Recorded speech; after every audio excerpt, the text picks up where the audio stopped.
The vending machine on the third-floor landing of the I.M.P. building had been broken for 11 days, and Loona had developed a personal grudge against it.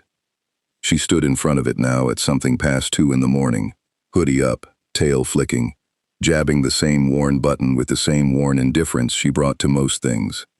The machine's fluorescent guts buzzed a sick yellow. Somewhere down the block, a car alarm was screaming in the specific way things only screamed in hell. Too long, too gleeful, nobody coming. The I.M.P. city skyline smeared its permanent red across the low clouds, that bruised furnace glow that never fully went dark, and the air smelled like hot asphalt and burnt sugar, and the faint copper undernote the whole ring carried if you'd lived there long enough to stop noticing it. Loona had stopped noticing it years ago. She thumped the glass with the heel of her hand. The bag of something orange and vaguely food-shaped shuddered on its coil, considered its options, and stayed exactly where it was. Of course it did. She was the adopted hellhound daughter of a screaming disaster of an imp. She worked reception at a murder-for-hire company. She had roughly 4 people in the universe she'd bleed for and would rather die than admit it. And the vending machine still wouldn't drop her the one thing she wanted at 2 in the morning. That felt about right. That felt like the whole arrangement of her life in miniature. She was winding up to kick it when the sky did something wrong. Not lightning. Hell got lightning. Dry and constant, stitching the clouds in threads of red. This was a line. A single hard streak of white came down through the red like someone had taken a blade to a photograph. Too clean and too bright. Moving too fast to be anything that belonged here. Loona's ears went flat before her brain caught up.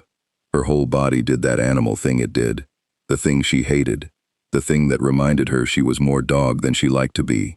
The low crouch. The pinned ears. The hackle rise.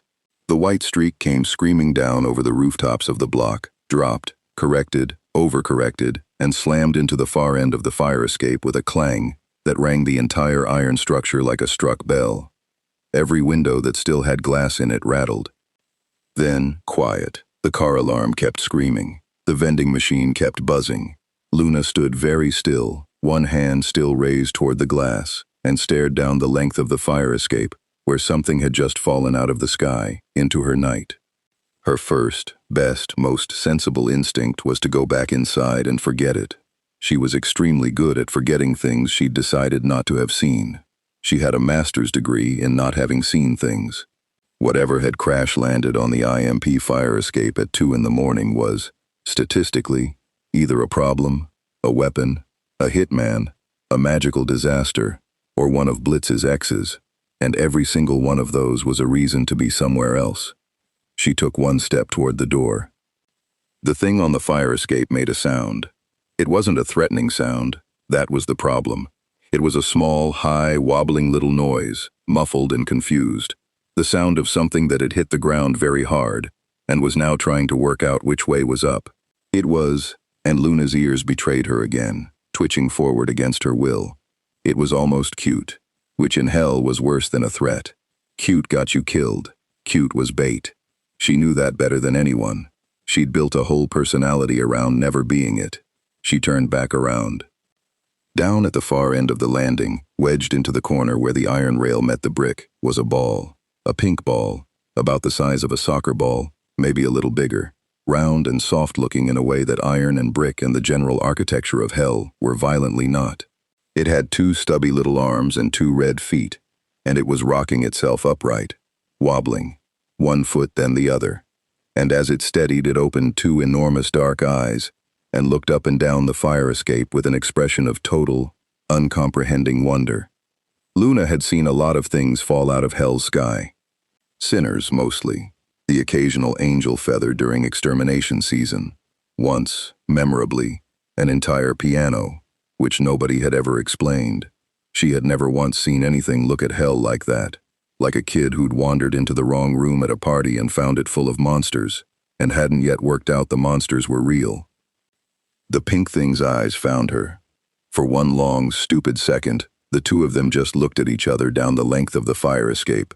The hellhound and the round pink impossibility, the red sky bleeding overhead, and the car alarm still shrieking 3 streets over. Then it made the sound again, that wobbling, hopeful, upward little pollo, and started toward her. Not fast. It couldn't do fast, apparently. Not on those tiny feet. It sort of trundled, arms out for balance. A determined pink waddle across iron grating, with a 40-foot drop through the slats on either side that it didn't seem remotely aware of. "No," Loona said out loud, to the night, to the thing, to her own traitorous ears. "No, absolutely not. Whatever you are, no." "Pollo," it agreed, and kept coming. She should have gone inside. She would tell herself later, many times, that she genuinely intended to go inside. Instead, she found herself frozen at the door with her hand on the frame, watching this thing waddle toward a gap in the grating that it was going to walk straight over, feet first, into a 40-foot fall, still smiling, still looking up at her like she was the most interesting thing in a world it had known for 90 seconds. Its foot hit the edge of the gap. Loona moved before she decided to. 3 steps, a lunge, and she had it. Scooped it up one-handed off the iron the way you'd grab a rolling can off a table. Purely reflex. The reflex of a creature who spent her life pretending she didn't have any. It was warm. That was the first thing she'd expected. She didn't know what she'd expected. Something cold, something wrong. It was warm and soft, and startlingly solid for its size, denser than it looked, and it fit in the crook of her arm, and immediately, horribly, snuggled into it. "Pollo," it sighed, delighted, and closed its enormous eyes, and pressed its ridiculous round face against her hoodie, like she was the safest place in 9 circles of hell. Loona stood on the fire escape holding the impossible pink thing, and experienced, in real time, the total collapse of her plan to have not seen anything. Here's a thing worth understanding about hell, and about this corner of it in particular. Nothing in it was built to be kind, and everything in it learned to be hard, and the ones who survived learned it early. Loona had learned it in a shelter cage with a number instead of a name. Learned it so thoroughly that when a loud, broken imp finally showed up and pointed at her and said that one, she'd spent years testing whether he'd take it back. He never had. That was the whole secret of her, the part she'd have bitten your hand off for finding. That under all the eye-rolling and the phone and the acid was a creature who knew exactly what it cost to be picked up out of the discard pile by someone who decided to keep you. And now she was standing on a fire escape at 2 in the morning, holding something soft in a world that ate soft things, and it had decided, on no evidence whatsoever, that she was safe. "Don't," she told it. "Don't do that. You don't even know me." It began, gently, to snore. Loona looked up at the red sky where the white line had come down, as if the sky might offer an explanation, or, better, take the thing back. The sky offered nothing. It never did. Down in the street the car alarm finally, mercifully died, and in the sudden quiet she could hear the tiny thing breathing, and hear the low industrial hum of the building at her back where 4 people she'd never in a million years call her family were asleep, and hear her own good sense telling her, very clearly, to put it down and walk away. If you're the kind of person who's ever picked something up you knew you shouldn't have kept, a stray, a habit, a person, a hope, you already know she wasn't going to put it down. And if you like watching that exact wrong, tender, doomed decision play out at feature length, you should subscribe and stick around, because that's the whole channel. Characters who should know better, worlds that don't forgive, and the pull of the thing you decide to keep anyway. Written by me, and this one's here because Sean Williams asked what would happen if a hellhound adopted a small pink apocalypse. So if there's a universe and a character you want thrown into this one next, drop the pairing and I'll build it. Loona carried the thing inside. The I.M.P office at 2 in the morning was a monument to a business that ran on spite and adrenaline, and not much sleep. Weapons on the walls, a whiteboard with 3 kill contracts and 1 very crude drawing on it, the perpetual smell of gunpowder, cold coffee, and whatever Moxie had been microwaving that afternoon. Loona's desk sat by the door, the reception desk of a company nobody legitimate ever visited, and she set the pink thing down on it with the exaggerated care of someone handling a live grenade she'd decided she liked. It kept sleeping, on its back now, arms out, round and pink against the scarred wood, snoring in tiny hopeful pulses. She should wake Blitz. That was the correct move. There was an unidentified magical entity of unknown origin on the reception desk, and the responsible thing was to wake the boss. Except the boss was Blitz, and waking Blitz meant a full production. Screaming, probably a gun. Definitely him making it about himself somehow. And then the whole apartment awake and the thing frightened and Loona having to explain why she'd brought it inside instead of leaving it for the street to handle. And she did not have an answer to that question that she was willing to say out loud. So instead she sat down in her chair and looked at it. Up close it was even harder to categorize. No fur, no scales, no horns, no fangs she could see, no obvious weapons, no infernal sigils. Nothing that placed it anywhere on the neat, vicious ladder everybody in hell spent their lives climbing or falling down. In this ring you were something, sinner or hellborn, imp or hound or Goetia or sin, high or low, and everyone you met sorted you into your slot in the first half-second and treated you accordingly for the rest of your life. Loona had been sorted her whole existence. Low, stray, hellhound, which meant muscle, which meant disposable, which meant useful, until you're not. She knew the exact weight of a first glance. She looked at the pink thing and got nothing. No slot, no box. Whatever it was, hell had never made a category for it, and some knot in her chest that she'd never have named loosened by a quarter turn at the thought, because a thing with no box couldn't be sorted, and a thing that couldn't be sorted couldn't be told it was worthless by the shape it came in. "What are you?" she murmured.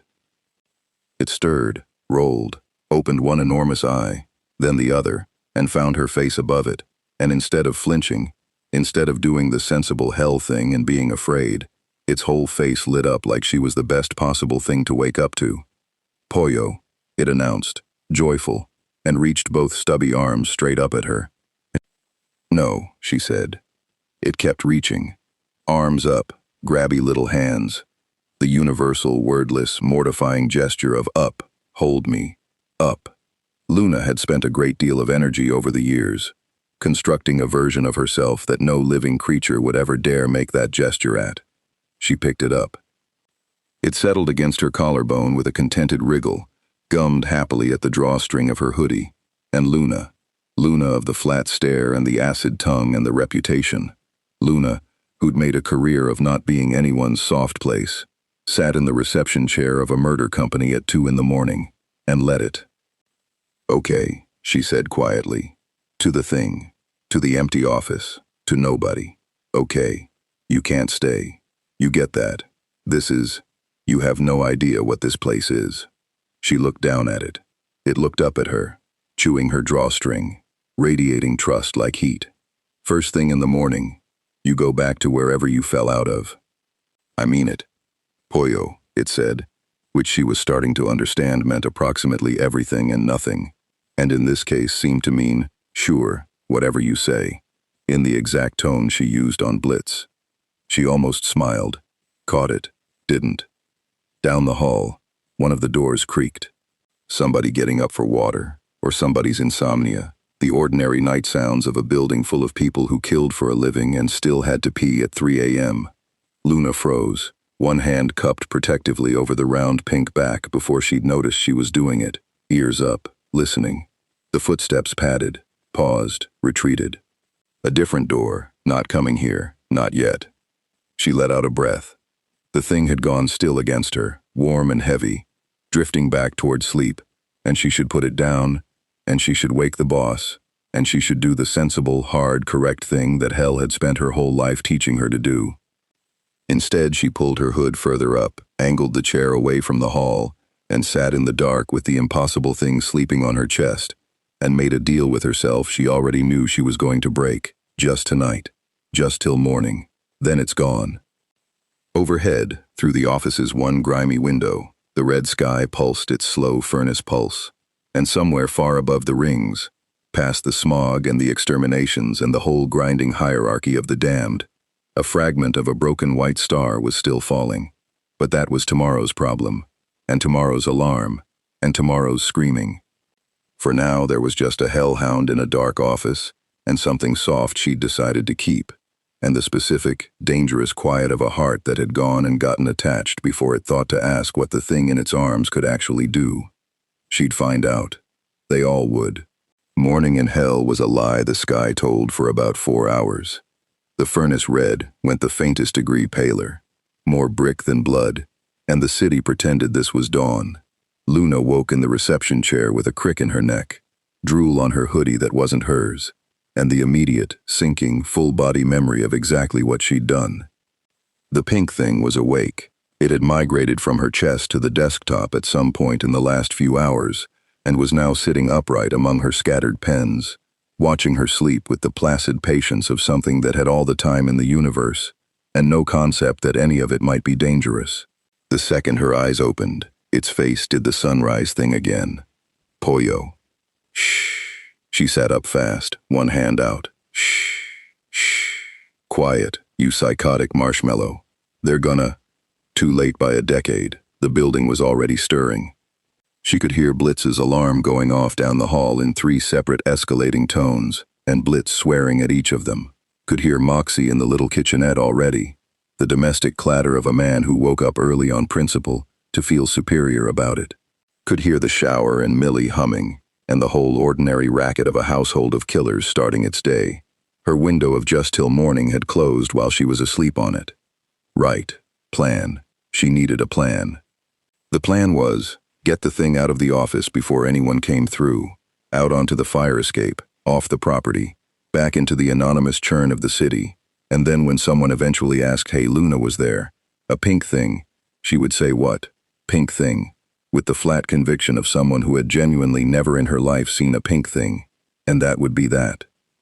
Good plan, clean plan. She scooped the thing off the desk and made for the fire escape door, which was when Stryker's problem walked in the front one. Not Stryker himself, a collector. A low-rent debt goon, the kind that circled I.M.P. now and then because Blitz owed money in roughly the way that the ocean was wet, constantly and to everyone.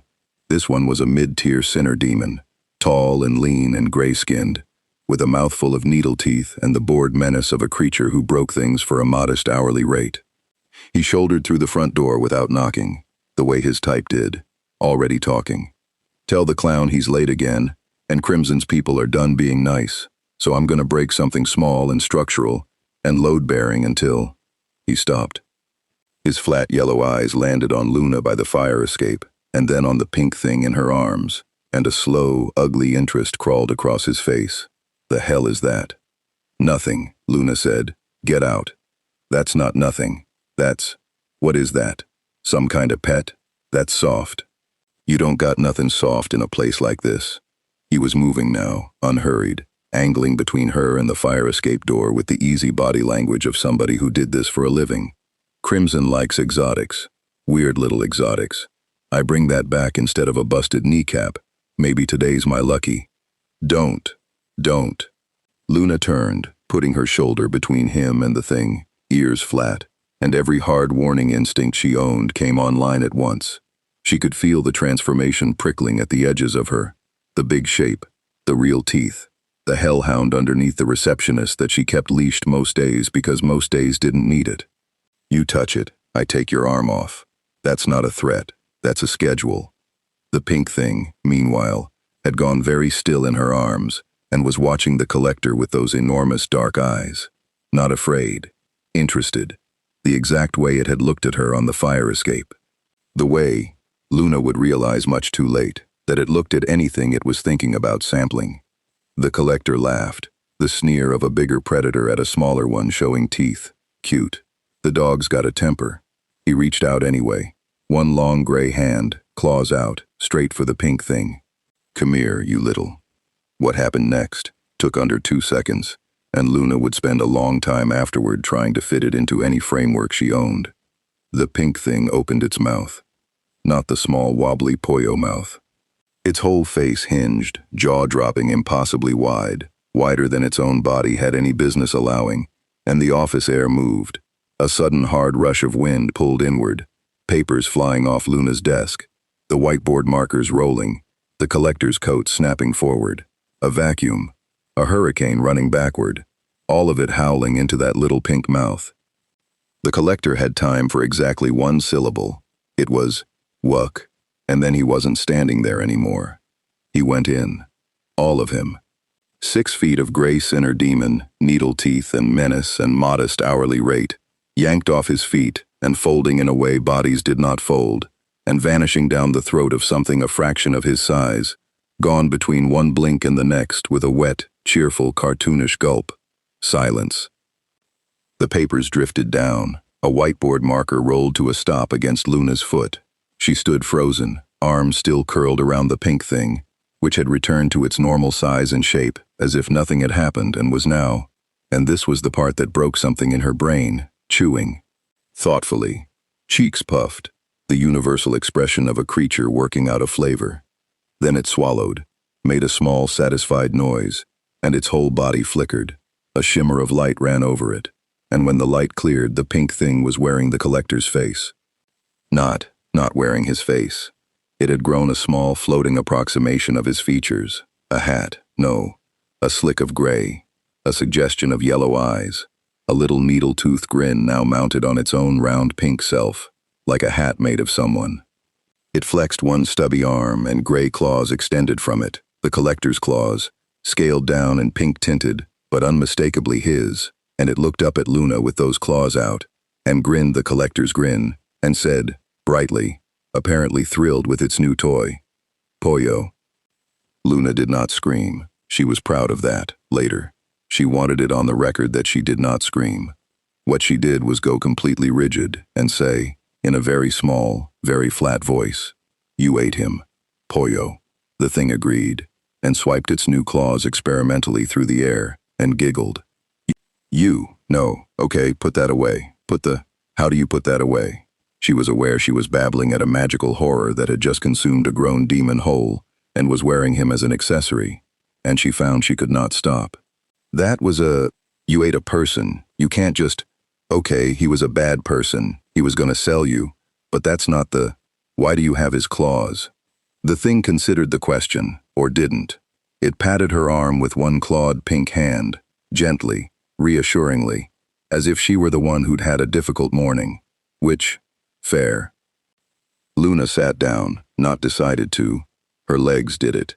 She sat down hard on the floor of the office among her scattered papers with the pink thing in her lap, and she looked at it, really looked at it, and the last of her just-till-morning plan died a quiet death, because you did not walk a thing like this out onto a fire escape and hope it wandered off. You did not lose track of something that could swallow a grown demon between blinks and then learn his tricks. This wasn't a stray. This was the softest, roundest, most affectionate weapon of mass destruction she had ever seen, and it had imprinted on her, and it was sitting in her lap wearing a dead debt collector's claws and looking up at her like she'd hung the red sky. "What are you?" she said again, for the third time in 12 hours, and this time it wasn't a rhetorical eye roll. This time it was almost afraid. The gray hat face shimmered and dissolved, the claws retracted. In a soft pop of light, the thing went back to being just a pink ball, just an impossible cute nothing. All evidence of the last 30 seconds gone as if she'd hallucinated it, and it yawned, enormous, and settled deeper into her lap, and looked up at her with total contentment, and Loona understood with a sinking, resigned, oddly warm certainty that she was completely, irretrievably in charge of it now. Because what was the alternative? Hand it to someone in hell? Hand this to Blitz, to Crimson, to the streets, to whatever came next through that door with claws out and a price in mind. She'd watched exactly what happened to the last person who reached for it with the wrong intentions. She wasn't going to let anyone reach for it with any intentions at all. Which meant she had a secret, a big pink secret that ate people. "Okay," she said, and her voice had changed, dropped out of panic into something lower, harder, the voice she used when a decision had finished making itself, and all that was left was logistics. "Okay, new plan. You're gonna be quiet. You're gonna stay in my room, and you're gonna be quiet, and you're not gonna eat anybody else, especially not anybody who lives here, because those are mine. Okay, you don't eat mine. And nobody finds out about you until I figure out what the hell you actually are and where you go. Pollo," the thing said, with the sincerity of something agreeing to none of that. "I mean it. No eating the family. Pollo." "I don't believe you at all." Down the hall, Blitz's door banged open, and Blitz's voice came braying up the corridor. "Loona, is there coffee? Is Moxie doing the thing where he makes coffee and won't share it, Moxie?" And footsteps, and the whole day arriving at once. Loona was on her feet in an instant. thing tucked under one arm and inside her hoodie, papers kicked under the desk, fire escape door easing shut, the smooth, reflexive cover-up of a creature who had been hiding how much she cared about things her entire life, and was now simply extending the skill set to include one pink apocalypse. She met Blitz in the hall with the flattest face in the 9 circles. "There's coffee," she said. "It's terrible." Moxie made it to feel superior. Knew it. Blitz swept past in a cloud of yesterday's cologne and manic morning energy, not sparing her a second glance, not noticing the suspicious pink bulge in his daughter's hoodie, or the way her arm was curled protectively around her own midsection, because Blitz noticed roughly one thing at a time, and this morning that thing was coffee-based revenge. "Moxie, share the superiority coffee or I'm docking your—" The office swallowed him. Loona let out the breath she'd been holding. Under her arm, muffled by hoodie fabric, warm against her ribs, the secret gave a small, happy, well-fed wriggle. "You're gonna get me killed," she informed it, very quietly, and carried it up to her room, and did not, she noted, with the part of her that watched herself and disapproved, did not sound remotely like she minded. Behind her, on the office floor, half hidden under the reception desk where it had rolled during the vacuum, sat the collector's phone. Still on, still connected, and on its cracked screen, a message thread with a contact saved as crimson, the last text already sent an hour ago, before he'd ever walked through the door. A message that read, "Going to the clown's place. Thought I saw something weird come down over there last night. Might be worth a look." Delivered. Read. And now the little gray typing dots, pulsing. Somebody, somewhere in hell, had also seen a white line come down out of the sky, and unlike Loona, they hadn't decided to keep it a secret. They'd decided to find out what it was worth. The thing about hiding something in a house full of professional investigators is that they investigate for a living, and they do it on instinct, and they do it to each other constantly, and a household of assassins notices a change in routine, the way a spider notices a change in its web. Loona lasted a day and a half. It was, in the end, the food that did it. She could hide the noise. The thing slept most of the day, and made its little pollo sounds quietly enough when it was awake, and she'd wedged it in her room behind a wall of attitude, and a locked door that nobody in this family respected, but everybody had learned to fear. She could hide the pink. What she could not hide, it turned out, was the sheer volume of food that began disappearing. Because the thing was always hungry. Not sick hungry, not desperate hungry. Cheerfully, bottomlessly hungry. The hunger of something for whom eating was less a need than a joy and a hobby and a form of hello. She'd brought it a sandwich the first morning, and it had inhaled the sandwich, the plate, and a fair portion of the tablecloth before she got the plate back. She'd learned to keep the eating supervised after that. But supervised or not, it ate, and the fridge started emptying at a rate that a household budget noticed, and Moxie kept a household budget the way other people kept religion. Someone, Moxie announced at the office on the second afternoon, holding up the empty husk of what had that morning been a full pack of lunch meat, is eating everything. Everything. We are going through food at a physically impossible rate, and I have run the numbers, and there is no version of our known caloric intake that accounts for. "It's Blitz," said Loona, from her desk, without looking up from her phone. "It is not Blitz. Blitz eats out of spite and boredom, and I have already accounted for Blitz's spite eating in the baseline." "Hey," said Blitz. "And even with a generous spite margin, we are missing an entire grocery run's worth of—" "It's Blitz," Loona said again, because the first lie had gone over fine, and she saw no reason to workshop it. And Moxie was already spiraling into a spreadsheet, and Blitz was already offended, and the moment was passing. And she'd nearly gotten away with it, and then Millie, sweet, sharp, deadly Millie, who missed absolutely nothing that involved the people she loved, tilted her head and said, "Loona, hun, why are you taking so much food up to your room?" The office went a fraction quieter. Luna's thumb stopped moving on her phone. She kept her face flat. She was very good at flat. And said, "I'm not." "You are, though." Millie wasn't accusing. That was the awful part. She was just being observant, warm, and correct. "You been making 3-4 trips a day. Sandwiches. Whole boxes of stuff.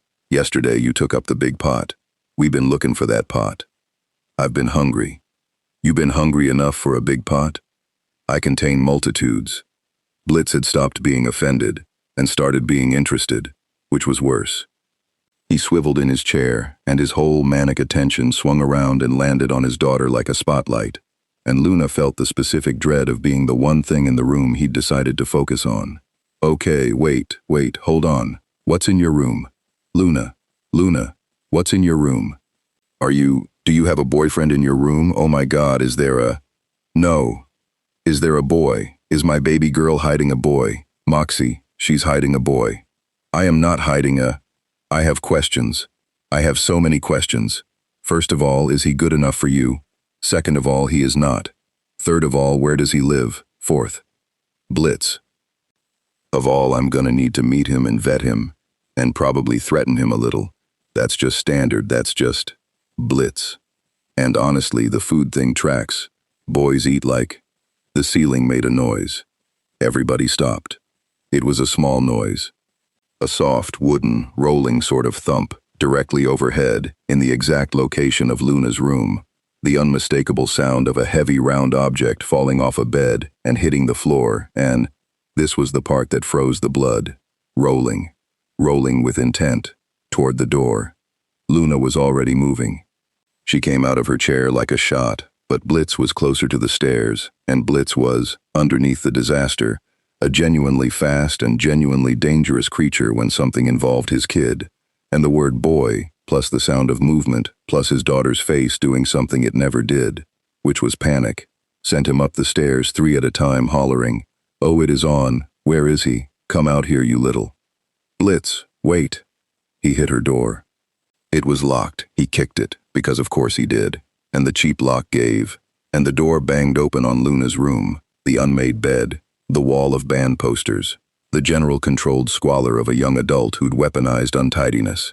And in the middle of the floor, having rolled itself off the bed and halfway to the door in a doomed little bid for freedom, sat the pink thing. It looked up at Blitz. Blitz looked down at it. For one full second, the founder of Immediate Murder Professionals, poised for a fight, fists up, ready to threaten a teenage boy into next week, simply could not process what he was seeing. His whole face went through several weather systems, and the pink thing, presented with a brand new loud creature it had not yet met, did the thing it did to everyone. Its eyes went huge and joyful, and it threw both stubby arms up in the air, and it said, "Delighted. Pollo." "What?" said Blitz. The rest of them came up the stairs in a clatter. Moxie, Millie, Loona shoving past both of them, and jammed into the doorway, and there was a beat where the whole family just stood there staring at the impossible pink ball sitting on Loona's floor, and the pink ball stared happily back, thrilled at the sudden abundance of new friends. "That's not a boy," Blitz said slowly. "No," Loona said, resigned, coming to stand between the family and the thing with her arms crossed and her ears back. "It's not. That's... What is that? Loona, what is that? Why is it in your... Is it a pet? Did you get a pet? You can't just..." Blitz's voice was climbing. "You can't just get a pet. This is a business. We have a strict no adorable things policy. I instituted it specifically after the... It's not a pet. Then what? It ate a guy." The room went dead silent. "I'm sorry," Moxie said carefully. "It what? Crimson sent a collector by, 2 mornings ago, about the money." Loona kept her voice level, factual, watching all their faces. He tried to grab it to sell it. And it opened up its whole face, and it inhaled him. The whole guy, just, foop, gone. And then it grew his claws and wore his face like a hat for a minute, and then it got bored and turned back into this.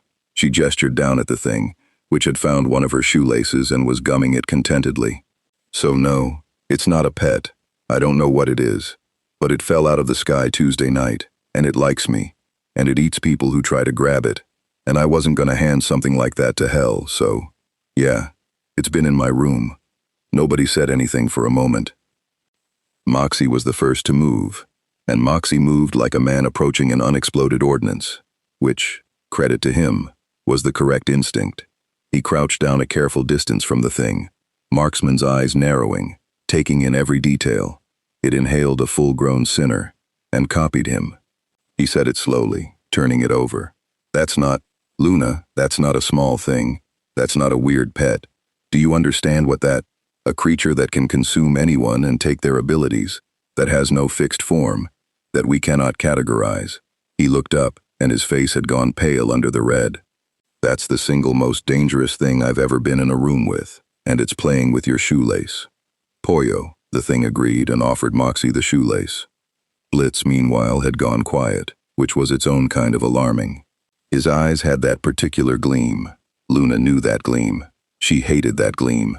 It was the gleam that preceded every one of his worst ideas, the gleam of a man who owed money to everyone and had just watched a solution to that problem play with a shoelace on his daughter's floor. It can copy anybody's powers, Blitz said. To no one, to the air, to the beautiful vision assembling itself behind his eyes. No, said Loona. Loona, think about it. We are an assassination company. We are constantly getting into fights we are, let's be honest, comedically under-equipped for, and here is a thing that ate a guy and grew his claws. And if it can do that with a low rent collector, imagine what it does with... No, Blitz. We pointed at a target, it inhales the target's own bodyguard, becomes the bodyguard, walks right in.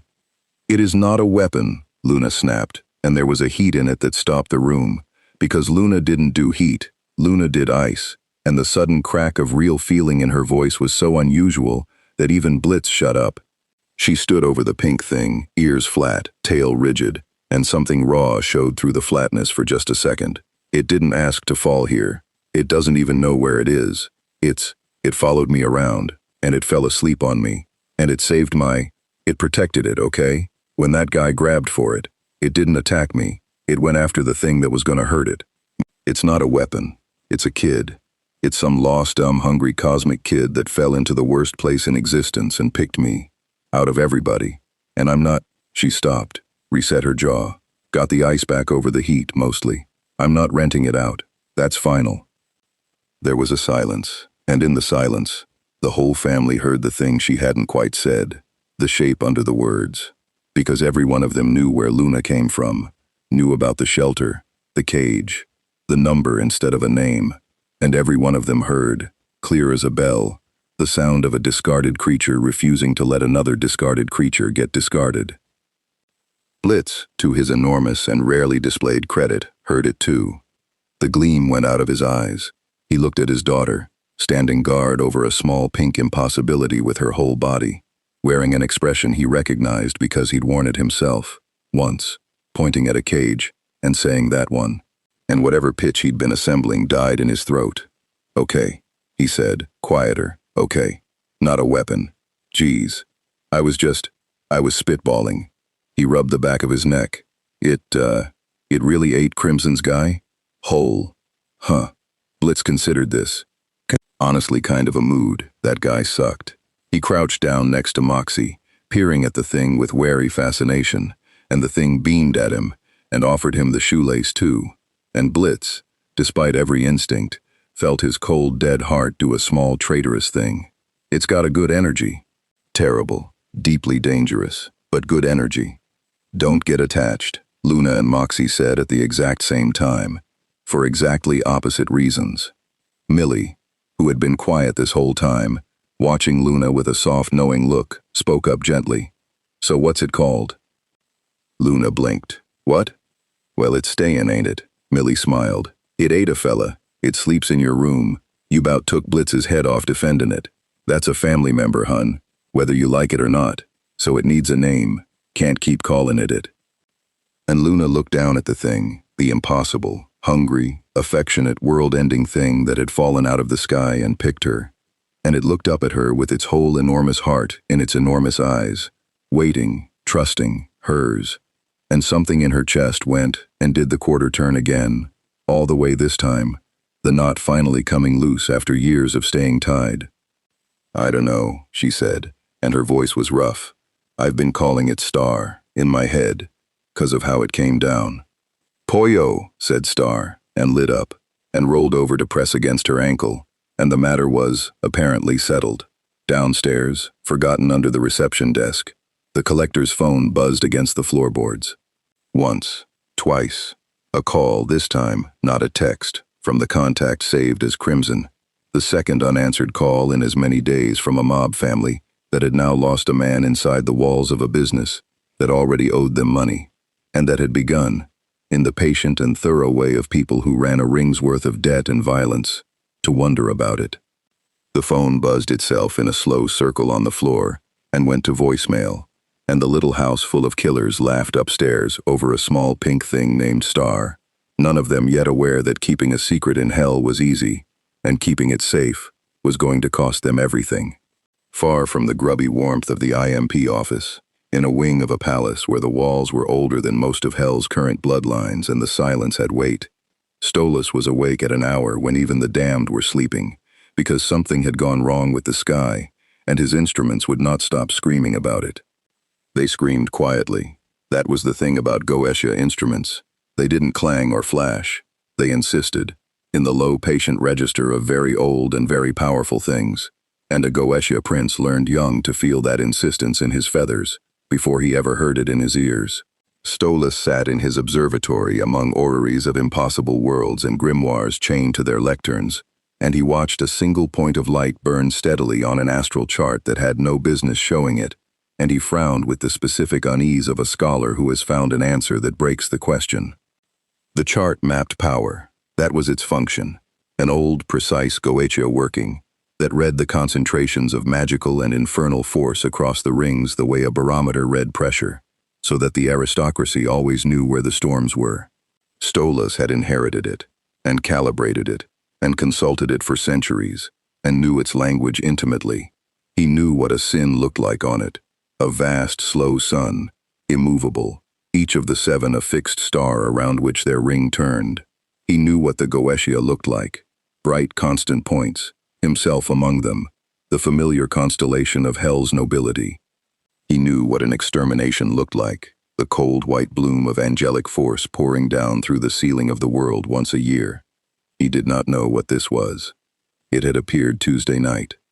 A new point, where no point should be, down in the I.M.P. districts, the low quarters, the grimy sprawl where power did not concentrate because power did not live there, because that was the entire architecture of hell, the whole cruel logic of it. Force pooled at the top and thinned as it fell, and the imps at the bottom got the dregs. Nothing bright ever lit up in the low quarters. That was what low meant.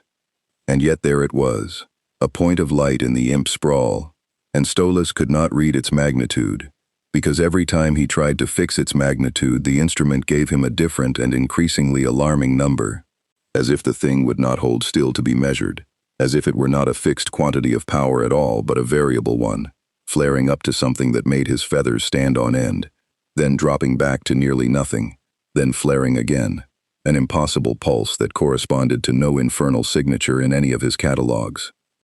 Tuesday, it had spiked once, hugely, for under 2 seconds, a flash that had briefly registered above a Goetia reading, that had, for the length of a heartbeat, sat on his chart in the weight class of a sin, and then collapsed back to almost nothing, and stayed low, humming, hidden, down in the imp quarter. Stolas had been staring at it for 3 nights. He was, if he was honest with himself, glad of it. That was an ugly little truth he turned over in the dark. The palace was very large and very quiet, and very empty in the specific way that a home became empty when a marriage had died inside it. But neither party had yet had the decency to leave. Stella somewhere in the far wing nursing her contempt, Octavia asleep and increasingly distant, the servants moving through the halls like ghosts trained not to be seen. And Blitz. Stolas's mind went to Blitz, the way water went downhill, reflexive, embarrassing. The imp who came to him through the grimoire in a transaction that had somehow stopped feeling like a transaction and started feeling like the only warm thing in a cold house, a warmth Stolas had no framework for and less courage to name. He was a prince of the Ars Goetia, and he was catastrophically, humiliatingly lonely, and a mystery in the sky was a gift, a thing to point his considerable and unoccupied attention at, that wasn't his own hollow chest. So he studied the point of light. And the more he studied it, the less he liked what it implied. "You're not a person," he murmured to the chart. Quill tapping his beak. Persons hold their magnitude. What are you? A device? A weapon someone lost? A rift that hasn't finished closing? The point pulsed, low and steady, and gave him nothing. No, no. A rift wouldn't feed. And you're feeding. That spike. That was consumption. You took something and grew. That's an appetite. He stopped. His feathers settled slowly. That's alive. Whatever you are, you're alive. And you're hungry. And you're sitting in the one part of hell where nothing bright should be. Being brighter than the district that contains you and hiding it badly. He should report it. That was what the protocol demanded. What a responsible member of the aristocracy did when an unclassifiable power appeared in the rings. You informed the relevant authorities, which in practice meant informing the sins, or at least their functionaries, because a variable power that could touch sin magnitude was precisely the sort of thing the apex of hell existed to notice and control. That was the order of things. Power at the top, and the top kept the ledger. Stolas looked at the chart for a long moment, and thought about the order of things, and thought, with the small private disloyalty of a man whose whole life had been arranged by that order, and who had found the arrangement wanting, that he was in no particular hurry to hand a mystery he'd found to the people who would only take it away and make it dull. He would look first, himself, quietly. It wasn't difficult to fix the location precisely once he stopped trying to measure the magnitude and simply asked the chart where. The where resolved cleanly, a street, a block, a squat unlovely building he'd seen before, because of course he had, because the universe had a sense of humor, and it was Blitz's. It was the I.M.P. office. The point of light was sitting in Blitz's office, and Stolas felt his heart do a complicated and undignified thing at the thought of a reason to visit. That wasn't the grimoire, that wasn't the arrangement, that was legitimate and scholarly, and would let him simply see him. He caught himself. Ruffled up, was briefly appalled at himself. It's a security matter, he told the empty observatory, with great dignity, as if the empty observatory had accused him of anything. An unclassified power in the I.M.P. districts. It is entirely appropriate that I investigate. In person, as a responsible. Talking to yourself again. Stolas turned. Octavia stood in the observatory doorway in her sleep clothes, arms crossed, one eyebrow up, wearing the expression of a teenager who had caught a parent being transparent. She was too old to be up and too sharp not to notice things, and increasingly, painfully, a person rather than a child, which meant she saw straight through him now in ways she once hadn't. Via, you should be asleep. So should you. She came in, unbothered by the chained grimoires and the impossible orreries, having grown up among them, and looked up at the chart where the strange point pulsed. What is that? That's not. You've got your face on. Your mystery face. I don't have a mystery face. You have a huge mystery face. You've had it for 3 days. Mom noticed too. She thinks you're seeing someone. Octavia said it flatly, testing, watching him. And there it was. The collapse behind them both. The thing the whole palace was arranged around and never said. The fact that seeing someone was a live and painful accusation in this house, and they all knew who it would be about. Stolas's feathers flattened. Via. I don't care if you are, she said, too fast, in the voice of someone who cared enormously and had decided not to. You've got a mystery face about a chart, and I wanted to know if it was, like, an actual mystery, or a mom and you mystery. That's all. She looked at the pulsing point again, and something in her sharpened, the Goetia curiosity that ran in the blood surfacing through the teenage guardedness. What is it, though, actually? Because that's in the low quarter, and nothing's ever bright in the low quarter. You told me that. You said that's what makes the quarter low.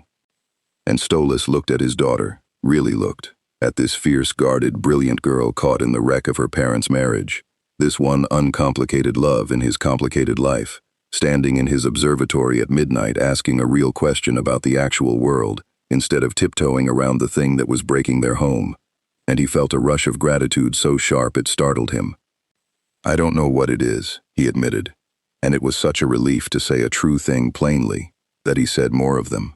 That's what has me up. I've read that chart for 600 years, and I have never seen a power that won't hold still to be measured. It flares like a sin, and hides like a mouse. It fell out of the sky Tuesday. Did you see the white line? 3 nights ago? That was it, I think, coming down. And now it's sitting in a building He stopped, just short. In a building down in the I.M.P quarter, being far more than that quarter should contain, and pretending not to be. Octavia looked at the point of light for a long moment. Are you gonna go look at it? I'm considering it. You should take me. Absolutely not. Why? You said it's alive and it flares like a sin. That's the coolest thing you've ever shown me. Way cooler than the boring stars. Because if it flares like a sin, then it is possibly extremely dangerous, and possibly the single most valuable thing in the rings. And the moment anyone above me on the ladder learns what I've found, they will come and take it, and there will be nothing gentle about how they do it. The words came out heavier than he meant, and he heard, underneath them, the old exhausted resentment of a man who had spent his life inside a hierarchy that took things. That's how it works. Something remarkable appears at the bottom, and the top reaches down and closes its hand, every time. So no, I will go and I will look, alone and carefully, and I will find out what this is before the ladder does, because for once I would like to understand a wonderful thing before it gets ground up by the order of who's allowed to have it. The observatory was quiet. On the chart, the strange point pulsed, low and steady and hidden, entirely unaware that it had been seen, that a prince of hell had found it, and named its danger, and decided, out of some tangled mix of loneliness and curiosity, and a private long grudge against the hierarchy that ran his life, to keep the finding to himself a little while longer. Okay, Octavia said at last, grudging, oddly moved without quite knowing why. But if it's cute, you have to tell me. If you go look at a sin-level sky mystery, and it turns out to be cute, and you don't send me a picture, I'll never forgive you. Despite everything, Stolas laughed. If it's cute, he promised, you'll be the first to know. He would remember that promise later, and the strange likeness of it, because it would turn out to be one of the more accurate things he ever said. The thing in the I.M.P quarter was, in fact, extremely cute. It was also, as the entire ring was about to begin discovering an ascending order of horror and greed, the most dangerous single entity that had entered hell in living memory, and Stolas, staring at the pulse of it on his 600-year-old chart, had done exactly the thing that would matter most in the days to come. He decided to reach it first. He rolled up the astral chart, tucked it under one wing, sent his daughter back to bed with a kiss to the top of her head, and began, quietly, carefully, alone, in the dead middle of hell's false night, to prepare a very ordinary, entirely suspicious social call on immediate murder professionals. The gig came in on a Thursday, and it was supposed to be simple, which was the first sign it would not be. Human World, Blitz announced, slapping the folder onto the conference table with the theatrical relish of a man who lived for exactly this, and had precious little else. Straightforward wet work. One target, gated community. Upstate somewhere cold and boring. Client's a sinner with a grudge that outlived him, and enough soul coin to make it our problem. We portal in, we handle it, we portal out, we get paid, and Moxie stops doing the face he does about money. I do not do a face about money, said Moxie, who did a face about money. You're doing it now. That's my regular face. They ran the logistics the way they always did, which was to say chaotically and while insulting each other. And Loona sat at the far end of the table with her hood up and her arms crossed, and a problem she hadn't told anyone about, which was that she could not leave Star alone in the house. She'd tried. Twice now she'd left the thing in her room for a few hours and come back to a scene. Nothing catastrophic yet, but escalating. The first time it had eaten her desk lamp and briefly generated a cord of soft electric light from one stubby arm, before getting bored. The second time it had gotten out somehow, gotten downstairs, and she'd come home to find it in the kitchen having inhaled an entire jar of something of Millie's, and gained the disconcerting ability to breathe a small gout of hot sauce flame, which it was using to gently toast bread. Millie had thought this was the most wonderful thing she'd ever seen. Moxie had not slept well since. The point was, Star did not do alone. Star, left to its own devices in a house full of weapons and food and flammable materials, was a slow-motion disaster, and Loona was the only fixed point in its small pink universe. which was how Loona ended up doing something she had never once volunteered for in her entire tenure at I.M.P. "I'll come on the gig," she said. The table stopped. Blitz turned around so fast he nearly went off his chair. I'm sorry. You'll come on the gig. You. Reception. The one who told me last month, and I'm quoting, that field work was for imps, with something to prove and a death wish, and that you, quote, get paid to sit at a desk, and would like to continue getting paid to sit at a desk. I changed my mind." "Loona, sweetie, you have never changed your mind about anything. You're the most stubborn creature I have ever. I want the extra pay." She said it flatly, and it was even sort of true, and it was nowhere near the real reason. And Blitz, bless him, curse him, was too delighted at the prospect of his daughter finally taking an interest in the family business to look under it. "She wants the extra pay," he crowed to the room. "Moxie, put her down for hazard pay. My baby girl's going pro." "I'm not going pro. I'm going once. Where you go, I go. That's the deal." What she did not say, because it would have detonated the whole plan, was that where she went, Star went. Because if she couldn't leave Star home alone, and she couldn't bring Star openly, then the only option left was the one she'd already decided on with the grim resignation of someone who knew it was a terrible idea.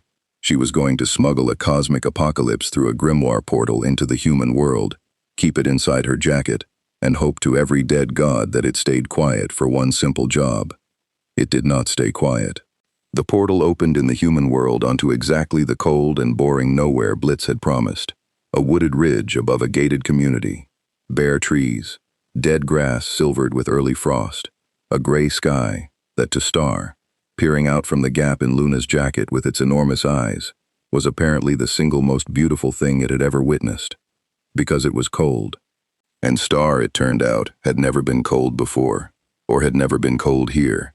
In the crisp, clean human air with actual frost crunching underfoot, and actual bare trees, and the actual pale, enormous open human sky, so unlike the low red furnace lid of hell, and the thing was so overcome with wonder, that it nearly gave them away in the first 30 seconds by wriggling half out of Loona's jacket to stare, mouth open, poyoing softly at a world with weather. "Stop," Loona hissed, shoving it back down. "Stop. We're working. You can look at the sky later. Get in." The gig itself started clean. This was Moxie and Millie's element, and they were, under the chaos, genuinely superb at it.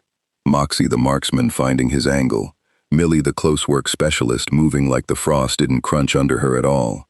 Blitz running point with more competence than he ever let anyone see. The target was a man in a large ugly house behind a large ugly fence, and the plan was surgical, and for about 4 minutes it went exactly to plan, which in the history of I.M.P. was practically a record. Then the target's security turned out to be more than the client had disclosed. They always were. That was the eternal law of the gig. The client lowballed the danger to lowball the price, and I.M.P. found out the truth the hard way. In the field, outnumbered. What was supposed to be one soft target in a house turned out to be one soft target and 6 hard ones. Human private muscle, ex-military by the way they moved, armed with the kind of hardware that made Moxie's expensive rifle look quaint, and they'd clocked the intrusion, and now the quiet frosted evening was coming apart into muzzle flash and shouting, and the specific bad feeling of a job going sideways with imps badly outgunned in a world not their own. Moxie took a round through the shoulder and went down behind a low garden wall, teeth gritted, still returning fire. Millie was pinned. Blitz was swearing into a comm that didn't work and trying to flank and getting nowhere, and for a bright, terrible moment, the whole thing tipped toward the outcome that hung over every gig like the red sky over hell, the outcome where the scrappy underdog's luck finally ran out, and the human world, indifferent and armed, simply won. Loona was behind cover with Moxie, hands pressed to the wound in his shoulder, snarling at him to hold still, and she felt Star go tense against her ribs. It had been watching. The whole time, through the gap in her jacket, it had been watching its new family, the loud one, and the anxious one, and the sweet one, the people Loona had said were hers, the people Loona guarded, the way Loona guarded Star. It had watched them start to lose, and watched the anxious one bleed, and something in the small pink cosmic thing had reached a conclusion. Star, Loona said, feeling it move. Star, no. Stay down, stay down. These aren't. You can't just. Star wriggled out of her jacket. Star. It hit the frozen ground, and it bounced. And then it did the thing. The face hinged. The air moved. And Star inhaled the nearest source of the danger. Not a person this time, but a stream of it. A burst of gunfire in mid-flight. The hot lead and the muzzle flare and the roaring force of it. Sucked out of the air and down its throat. And swallowed. And its little body flickered. And when the light cleared, Star was wearing a new hat. A hat made of gunmetal and fire. And both its stubby arms had become, in scaled-down, adorable pink-tinted form, cannons. There was a beat where the entire firefight simply stopped to process what it was looking at. A pink ball, in the frost, with cannons for arms, beaming. Then Star opened fire, and the evening changed management. It was not, to be clear, a massacre. Star did not seem to have a concept of lethal, or perhaps simply preferred fun to killing. The shots it fired were bright and loud and concussive and knocked people down rather than through, blasting the hardware out of hands, flipping the ex-military muscle end over end into snowbanks, turning a losing gunfight into a slapstick rout, with the cheerful ruthlessness of a creature that had watched cartoons it had never seen, and was doing an impression of violence rather than the thing itself.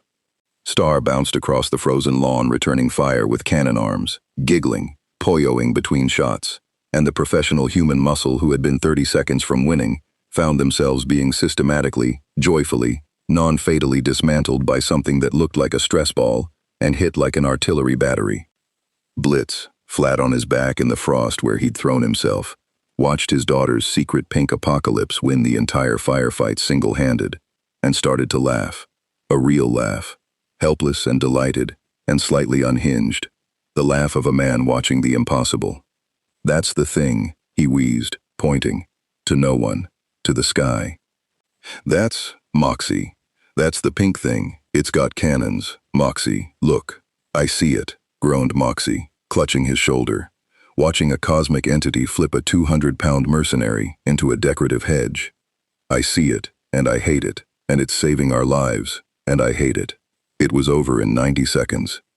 The human muscle, those still conscious, made the sound decision to run from the frost demon with the artillery arms, and the target, one terrified man, now entirely undefended, was Moxie and Millie's problem, and the contract, at the end of the day, got fulfilled. The gig was a success. But that wasn't the part that mattered. The part that mattered came after, in the quiet, when the shooting had stopped and Star had shimmered back to a plain pink ball and rolled, exhausted and pleased with itself, straight to Loona, who had come out from cover and dropped to her knees in the frost and caught it, and was now holding it and shaking, because she had been terrified, not of the guns but of this, of the thing she'd tried to keep small and secret revealing itself in full in front of the human world, of what it meant that it couldn't be hidden anymore. "You can't do that," she said, low and fierce, forehead pressed to the top of its round head. "You can't just, you could have gotten shot. You don't. I told you to stay down. Why don't you ever?" Star reached up with both stubby arms and patted her face, gently, the way it had patted her the morning it ate the collector, the way you'd comfort someone who had it backwards. And Loona understood, kneeling in the frost of a human world with her family alive behind her because of the thing in her arms, that Star had not stayed down for the same reason Loona had scooped it off the fire escape. It had a family now too, and it would no more let its family lose a fight than she would let it get grabbed. It had learned the lesson she'd taught it without meaning to, the only lesson that had ever mattered to either of them. You protect the ones you keep. "Okay," she breathed, and pulled it in, and held it, and stopped shaking. "Okay, you dumb, brave, insane little. Okay." Behind her, Blitz got up out of the frost, brushing himself off, staring at his daughter holding her impossible pink thing, with an expression on his face that was doing several things at once.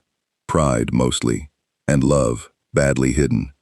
And underneath those, creeping in whether he wanted it or not, the beginning of a real and specific fear, because he'd just watched a stress ball win a firefight against armed professionals, and Blitz was a creature of hell, and he knew, the way everyone in hell knew, that a thing this powerful did not stay secret, could not. Something that lit up the human world's sky with cannon fire, that had eaten one of Crimson's men, that had, though he didn't know it, burned bright as a sin on a Goetia prince's chart 3 nights running. Somebody was going to come for it. The only question was who got there first. Above the frozen ridge, the pale human sky was already darkening toward a real dusk, a soft, ordinary human night with real stars coming out. And Star, cradled in Luna's arms, gazed up at them with its enormous eyes, and made a sound none of them had heard it make before. Not Poyo, but something quieter, something almost like longing, the sound of a fallen star looking up at the sky it fell out of. Then Blitz opened the portal home, and the red glare of hell spilled across the frost, and they went back down into it. The family, and the thing they were keeping, and the secret that had just gotten far, far too big to keep. Greed does not sleep, and it does not forget, and it keeps immaculate books. In the deepest, gaudiest ring, where every surface was gilded and nothing was warm, where the architecture itself was designed to make a visitor feel poor, Mammon reviewed his ledgers, and the ledgers were how Mammon knew everything. Not through spies exactly, though he had those. Through money. Money moved through hell like blood through a body, and Mammon was the heart it all passed through, and a heart feels every irregularity in its own circulation. When something disrupted the flow of coin anywhere in the rings, Mammon felt the flutter of it, eventually, in his books. The flutter this week was Crimson. The Crimson family were mob, old, vicious, useful, the sort of mid-tier operation that owed up to the sins the way everyone owed up, that ran debt and violence, and paid Mammon his cut with the regularity of a thing that valued its own continued existence. And Crimson's books this week had a hole in them, a collector, gone.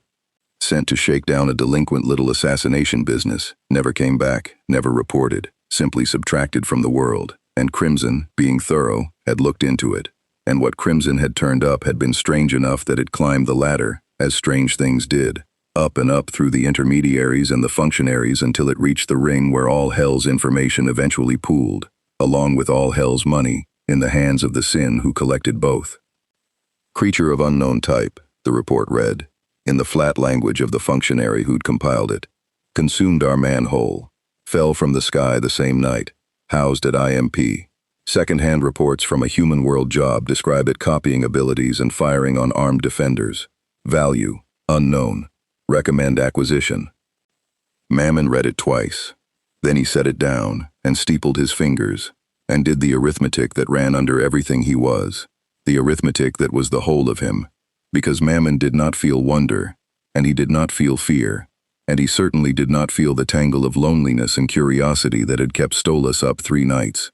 Mammon felt value, and a creature that could consume anyone and copy any power, that could, per the report, become a soldier by eating a soldier, a mage by eating a mage, a sin, potentially, by eating a sin, was not a wonder or a horror to Mammon. It was an asset. The single most valuable asset to enter the rings in an age. A thing that could be anything, was a thing that could be sold as anything, weaponized as anything, rented, licensed, franchised. Mammon could see the product line already. He could see the market. And it was sitting, unowned and unmonetized, in a delinquent imp's office in the low quarter. Unacceptable, Mammon said, to the gilded room, with real feeling. Not that it was dangerous, that it was unclaimed.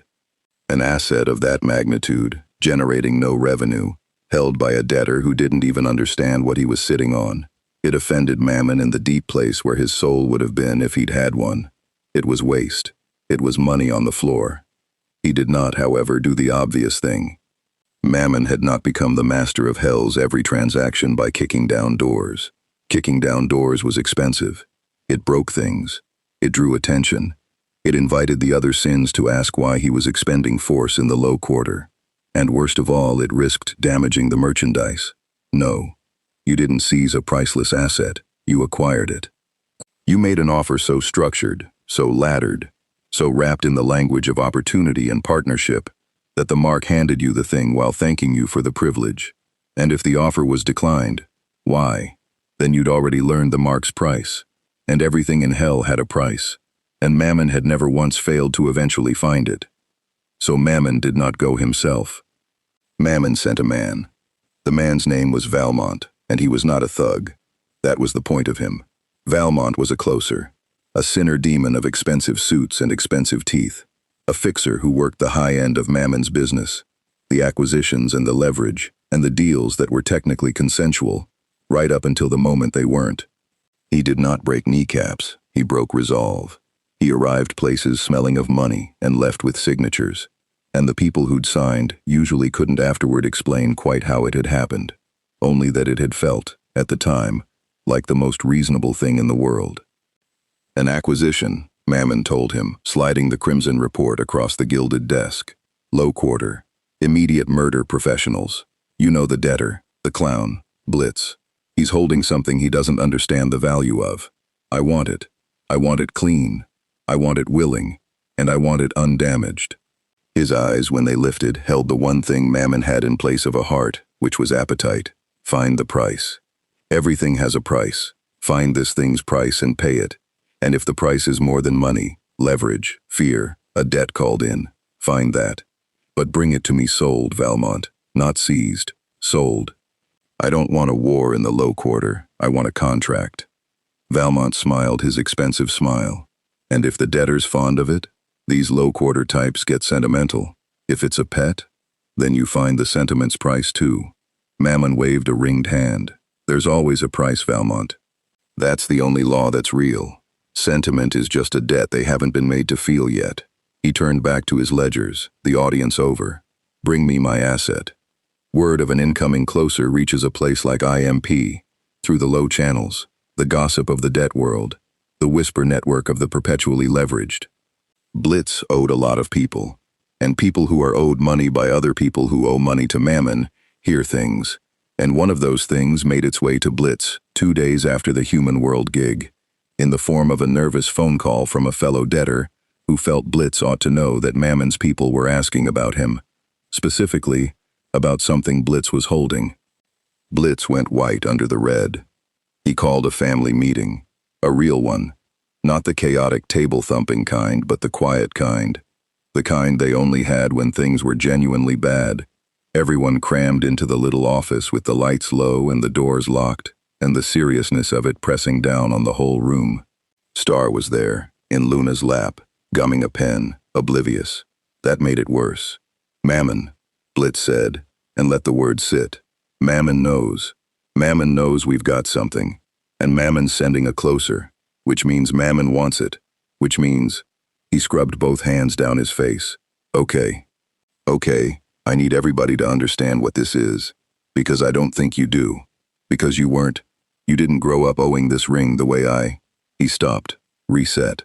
Mammon is a sin. Mammon is the apex, top of the whole ladder.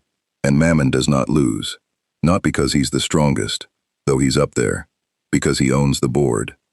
He owns the debt. He owns the courts that enforce the debt. He owns half the people you'd go to for help against him. You don't beat Mammon. You don't hide from Mammon. When Mammon decides he wants a thing, the only question is how much it cost you when he takes it. The room was silent. Moxie, arm still in a sling, had gone tight-jawed. Millie had a hand on his good shoulder. Loona had gone very, very still, both arms wrapped around the small pink thing in her lap.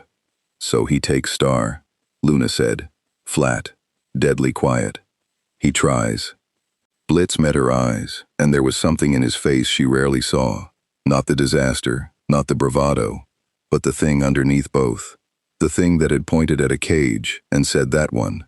The fierce broken loyalty that was the truest part of him. I'm not saying we hand it over, Loona. God, I'm not. Look at me, I'm not saying that. I'm saying we're about to be in the worst fight this company has ever been in, against something we cannot win the way we usually win. And I need everybody to know that going in, because I am done getting people His voice caught. He powered through it. Because we don't lose family. That's the one rule. We don't do it. So Star's not for sale. Not to Mammon. Not to anybody. But it's gonna cost us. It's gonna cost us bad. And I needed you all to hear me say Mammon's name out loud and understand what we just signed up for. Nobody spoke for a moment. Then Millie, quiet and steady and unafraid in the specific way of a woman who had never once backed down from anyone, said, So we don't sell 'em, and we don't win the usual way. Fine. She squeezed Moxie's shoulder. We win a different way.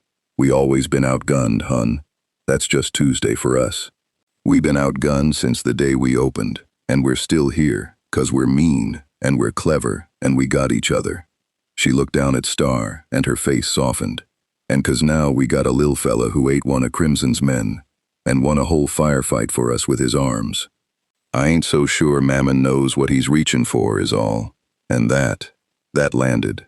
Because it was true, and they'd all forgotten it in the fear. Mammon thought he was acquiring an asset.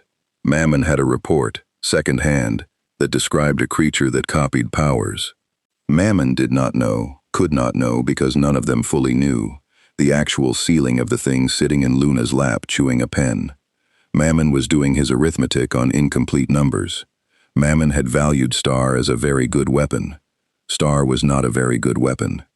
Star was a small pink thing that had, in its own home universe, on more than one occasion, personally ended entities that ate galaxies. Star had faced down cosmic horrors and living nightmares, and gods of destruction, and won, not because it was told to, not as a weapon, but because they'd threatened things it loved. Mammon's report had no line item for that. There was no column in Mammon's ledger for what happens when the apex of hell reaches for something a hellhound loves, and the thing loves her back. Loona looked down at Star. Star looked up at Loona and offered her the pen and beamed. "Let him come," Loona said, and her voice was ice all the way through now. The ice she'd built her whole life, finally aimed at something worth aiming it at. Let his fancy closer come make his little offer, and when Star says no, she almost smiled. It was not a nice smile. It was a hellhound smile, all the way back to the teeth. Mammon's gonna learn what the rest of hell's about to learn. You don't put a price on somebody's kid.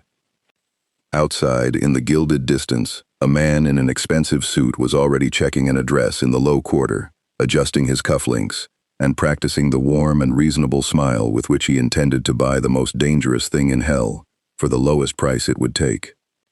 He had no idea it wasn't for sale. He didn't believe in his whole transactional soul that anything wasn't. He was about to become the second person to reach for Star with the wrong intentions. The first one had lasted 2 seconds. Valmont arrived at 11 in the morning, which was a choice, because 11 in the morning was civilized, and civilization was the whole weapon. He did not skulk. He did not case the building. He walked up to the front door of immediate murder professionals in a suit worth more than the building, knocked politely. Knocked, which no one ever did, and when Loona opened it with murder already loaded behind her flat stare, he smiled at her as if she were a valued client, and produced, from the air, a business card that shimmered with real infernal gold. "Good morning," he said, warm as sunlight in a place that had never had any. "My name is Valmont. I represent an interested party. I wonder if I might have a few minutes of the proprietor's time." And of course, his eyes flicked, just once, precise as a scalpel, to the faint pink shape half hidden behind Luna's leg, the time of your remarkable little friend. He'd seen it in half a second. Of course he had. That was his job. Loona did not move from the doorway. "We're closed. You're an assassination business. You're never closed. You're merely selective." Valmont's smile didn't waver. "I'm not here to cause difficulty, miss. Loona, isn't it? Blitz's daughter. I'm here to make everyone's morning considerably richer. Might I come in? It's the sort of conversation that goes better sitting down, with coffee, like reasonable people. I find so few problems survive contact with reasonable people at a table." Behind Loona, Blitz's voice. "Let him in." She turned. Blitz stood at the top of the office with Moxie and Millie flanking him, the whole family arranged, and his face was doing the thing where he was terrified and refusing to show it, which was, Loona had come to understand, simply what courage looked like on Blitz. "Let him in, Loona. Let's hear the man's pitch." "A beat. Keep Star behind you." So they sat down, like reasonable people, at the conference table where they planned murders, and Valmont set his expensive briefcase on the scarred wood and folded his hands and made his offer, and it was, Loona had to give the devil his due, a beautiful offer. He didn't start with a number. He started with understanding. He was so sorry to intrude on what was clearly a close-knit operation. He could see how fond they all were of the little one. Anyone could. It was charming, really, in a business like theirs, to find such warmth. He wasn't here to take anything. Heaven forbid. He was here to propose a partnership. His principal, he didn't name Mammon. He didn't have to. The gold on the card had already named him.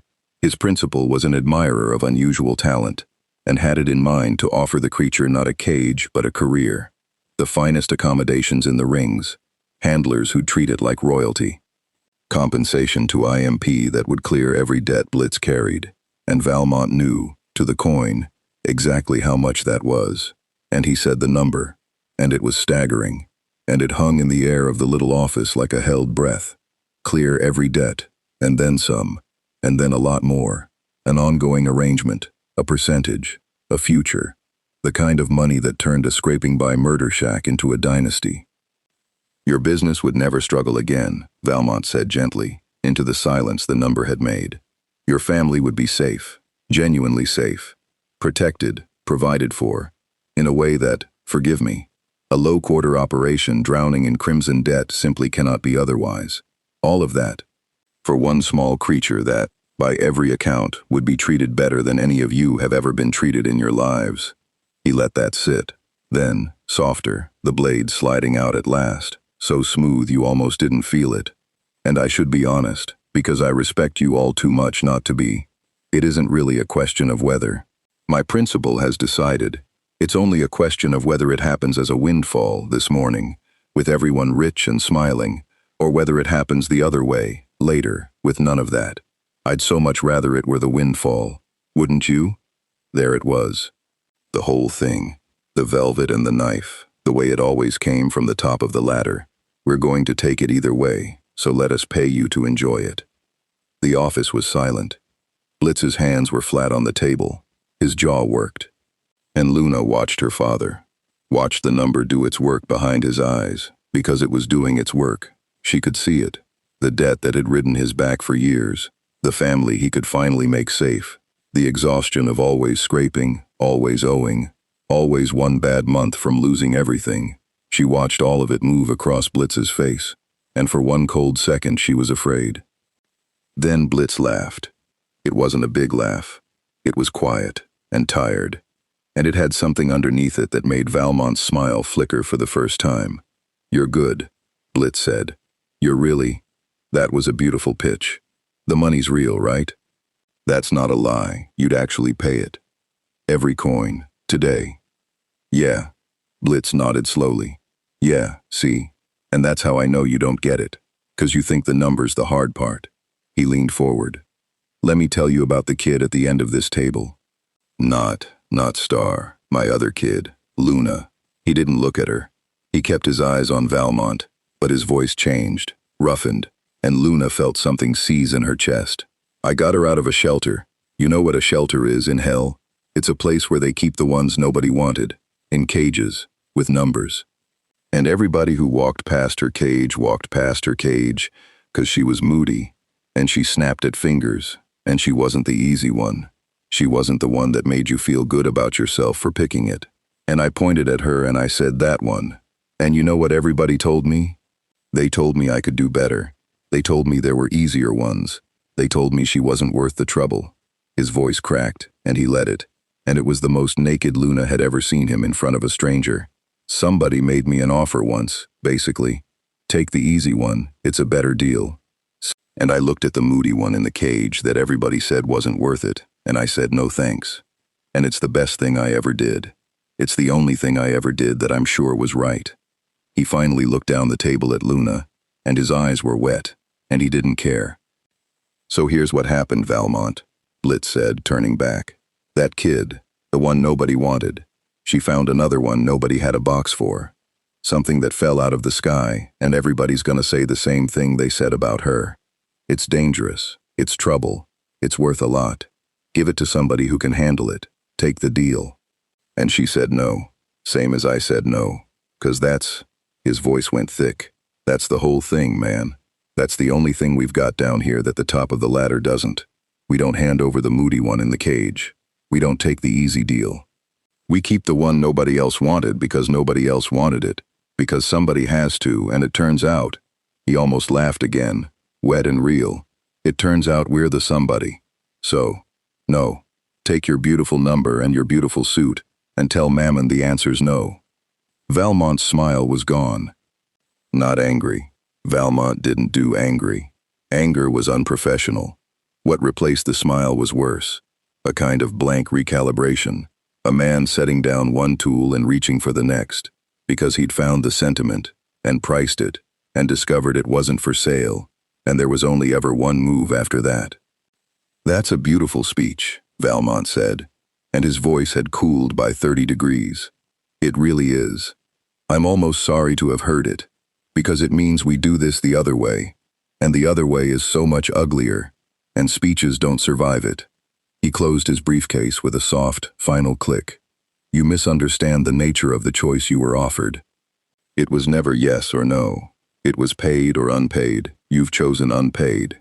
My principal will be disappointed, and you should understand what disappointing my principal costs in a ring he owns, against debts he holds in courts he runs." He stood, buttoned his jacket, entirely composed. "You have until the end of the week to reconsider. After that, the debt gets called, all of it, at once, in full, which you cannot pay. And when you can't pay, my principal simply takes, legally, with the full force of every court and collector in the ring behind him, and the creature comes to us anyway, and you get nothing, and you likely lose a great deal more than nothing. That's what the ladder is for, Mr. Blitz. It's the machine that makes no into a formality." He picked up his briefcase. "I'll see myself out. Do reconsider. It would be such a waste, all of you, over one small thing." He turned for the door. And Star, who had sat quietly in Luna's lap through the entire exchange, gumming a pen, apparently oblivious. Star, who understood almost no words but understood tone completely, who had listened to a warm voice go cold and watched its family go tense and afraid, who had learned exactly one lesson in hell and learned it perfectly. Star hopped down off Luna's lap and waddled a few steps toward the departing closer and looked up at the man who had made its family afraid. And it did not eat him.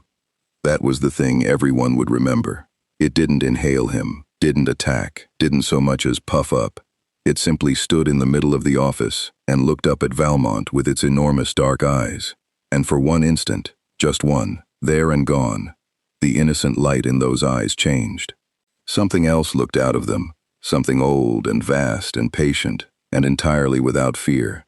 Something that had stared down things that made a sin of greed look like a bookkeeper and had not blinked. The temperature in the room dropped. The gold on Valmont's business card, still sitting on the table, went dull.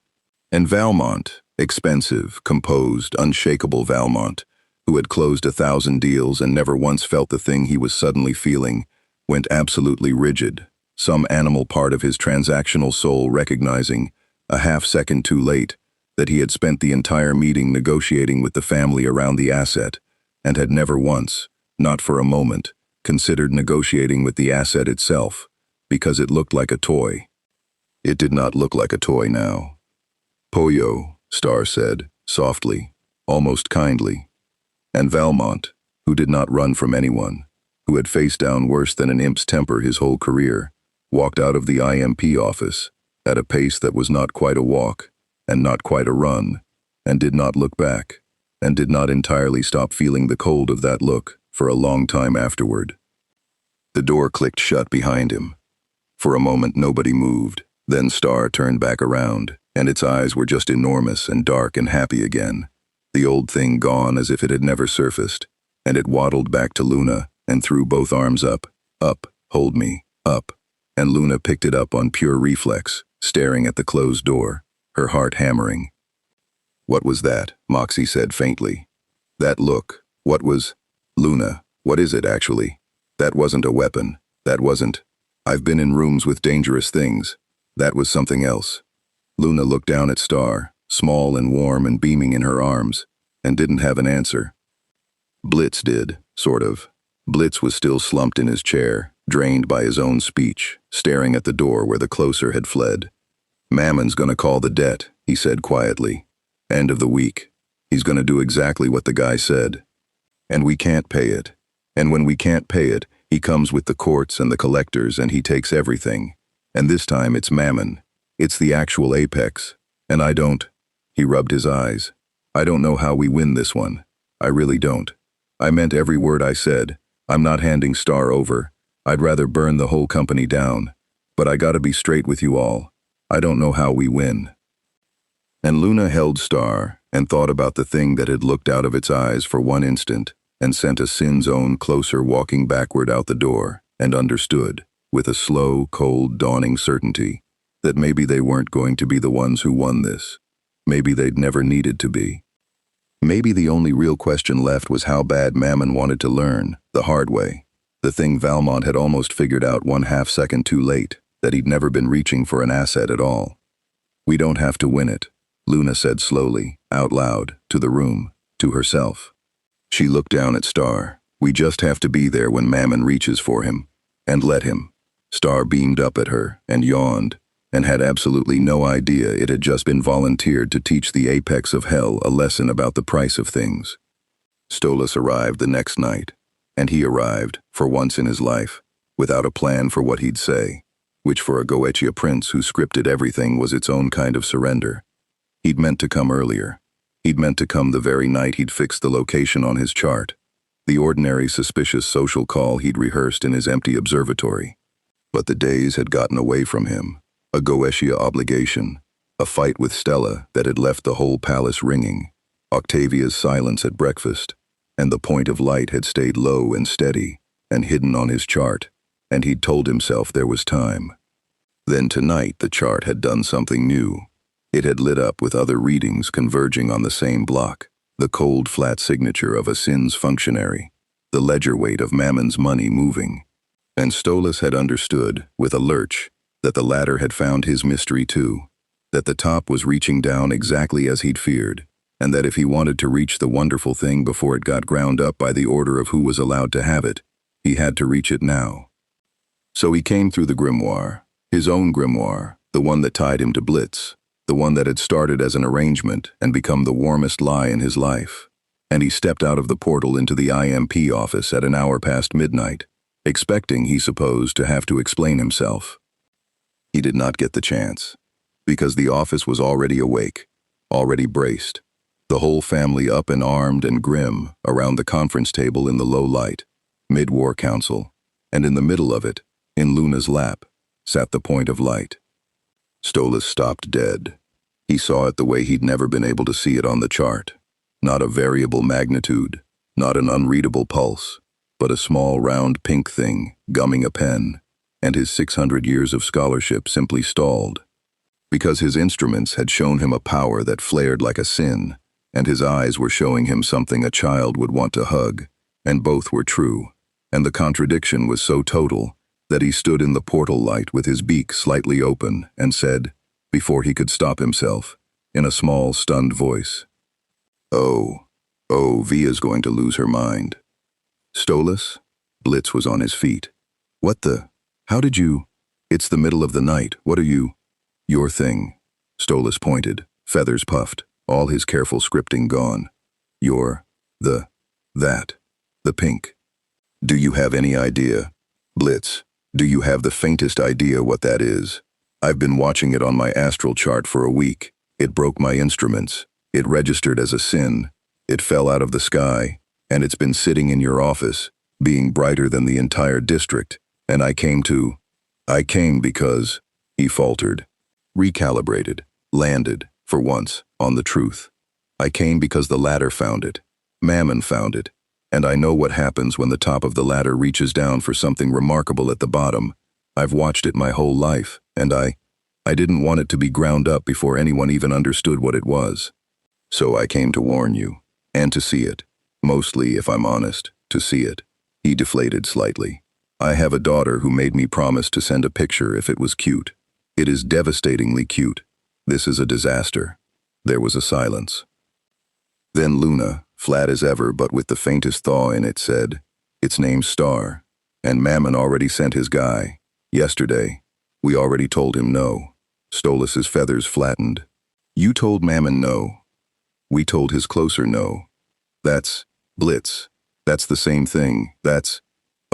This is so much worse than I thought.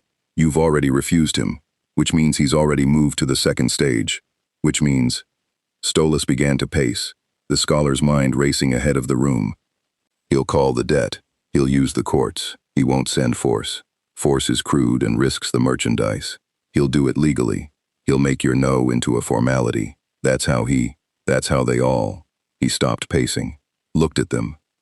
Really looked at the armed, grim, exhausted little family that had told the apex of hell no over a small pink thing. And something moved in his chest, something that had been moving in his chest for a long time now, whenever he was in this grubby warm office, the thing he had no framework for. You're going to fight him, aren't you? Mammon, you're actually going to. We're not handing over family, Blitz said. Simple, final. And Stolas looked at Blitz, at the imp who came to him through the grimoire, who he'd started, terrifyingly, to need, who was standing in a murder shack at 1 a.m, prepared to war with a sin rather than surrender a creature his daughter loved. And Stolas felt the full weight of his own life land on him at once.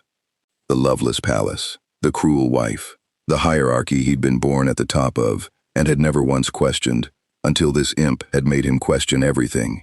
The whole cold machine of who is allowed to have what, that had arranged his entire existence, and given him a title and a fortune, and not one warm thing, while down here at the bottom of the ladder, a family that owned nothing was about to throw itself against a sin for love, because that was simply what you did with the ones you kept.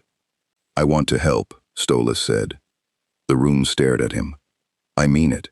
The words came out, and once they were out, he found he'd never meant anything more. I'm a Goetia prince. I'm not a sin. I'm nowhere near Mammon's weight. But I'm nobility. I sit on the ladder. And that's worth something in exactly the arena Mammon's going to fight you in. He's going to make this a matter of debt and law and standing. And those are my world, Blitz. Those are the games the aristocracy plays. I can't outfight a sin. But I can complicate him. I can make noise in the right rooms. I can make what should be a quiet legal seizure into a scene, a thing other nobles notice, a thing that costs Mammon more attention than the asset's worth. And Mammon runs on arithmetic. If I can make the price of taking Star higher than the value of having Star. He was talking fast now, the plan assembling in real time, and there was a light in him that had nothing to do with any chart. I can help. Let me help. For once in my life, let me put the whole rotten apparatus of my station to use for something that actually. He stopped. He was breathing hard. He was a prince of hell, standing in an imp's office asking permission to be useful, and he didn't care. Blitz was staring at him with an expression Loona had never seen on her father's face. Open, undefended, something raw and complicated, and years in the making cracking right through the disaster.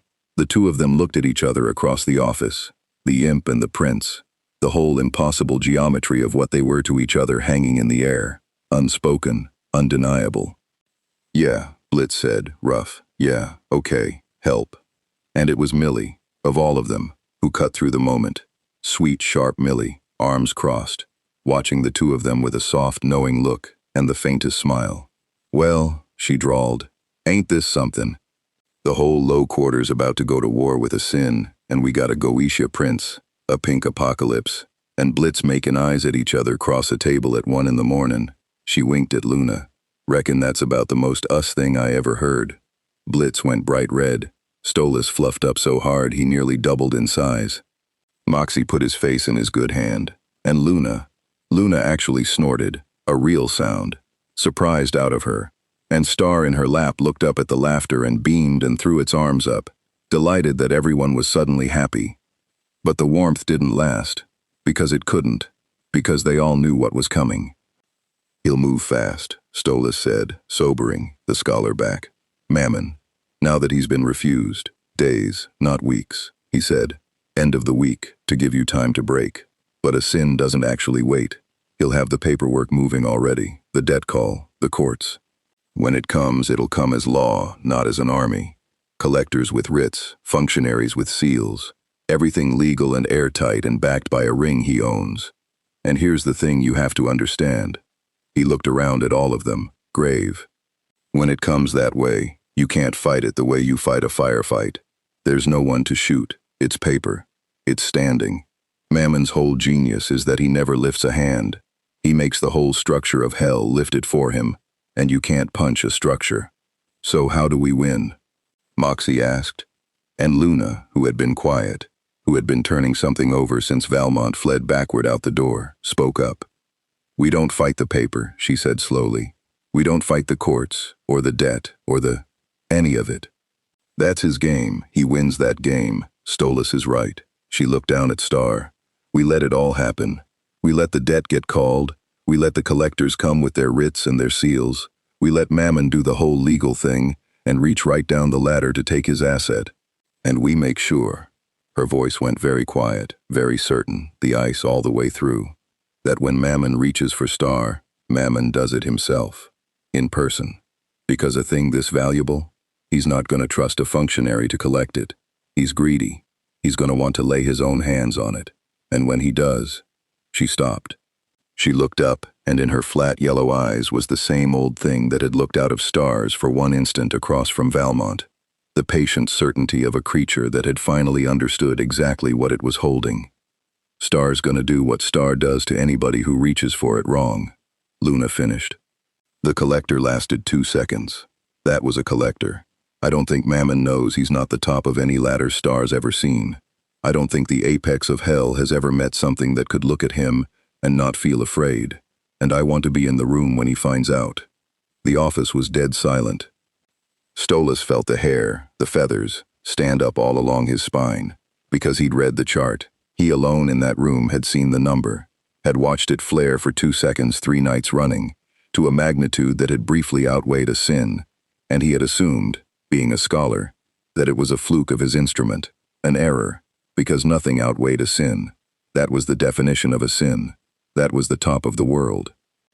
He looked at the small pink thing in Luna's lap, gumming a pen, and for the first time it occurred to him to wonder whether his instrument had been wrong at all, or whether it had simply been showing him, faithfully, for 2 seconds at a time, the ceiling of a thing that spent the rest of its time politely pretending to be a toy. "Oh," Stolas said faintly, for the second time that night. "Oh dear. Mammon has no idea, does he?" "Pollo," said Star, and offered him the pen. Outside, in the gilded distance, the paperwork was already moving. The debt call drafting itself in the courts a sin owned, the seals warming, the machine of the ladder grinding into motion to reach down and close its hand around the most remarkable thing at the bottom of the world, exactly as it always had, exactly as it always would, because that was what the ladder was for. It had never once, in all of Hell's long history, reached down for something that could reach back. It was about to. Mammon came on the 7th day, and he came exactly the way Stolas had said he would. Not as an army, but as a procedure. It began at dawn, the false brick-red dawn, with the collectors. Not thugs this time, functionaries. A dozen of them, gray and identical in the way that bureaucracy was identical, each carrying a leather folio embossed with a seal that glowed the dull gold of Mammon's authority, and they arrayed themselves across the street outside I.M.P. in a neat professional line, and the one in front unrolled a writ and began, in a flat carrying voice, to read.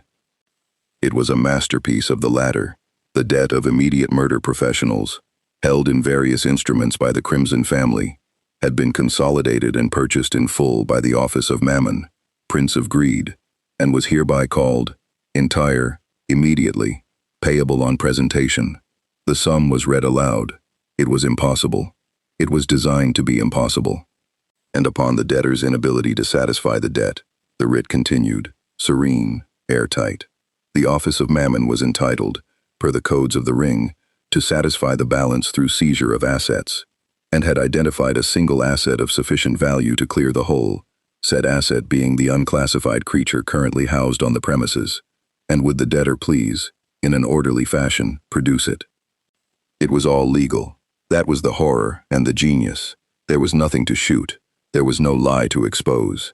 Every word of it was true, and sealed, and enforceable, in courts, a sin owned, and behind the 12 functionaries stood the entire weight of the ring's law, and behind that, somewhere, watching, was the arithmetic that had decided all of this was worth his mourning.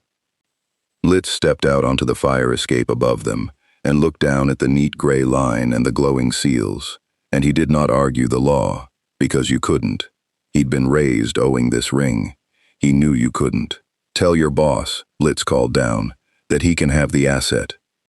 Behind him, in the doorway, Loona didn't flinch. She'd known this was the plan. She'd made this the plan. But not from a clerk.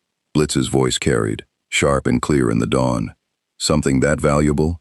Something worth the whole debt and then some? You think I'm handing that to a guy with a folder? No.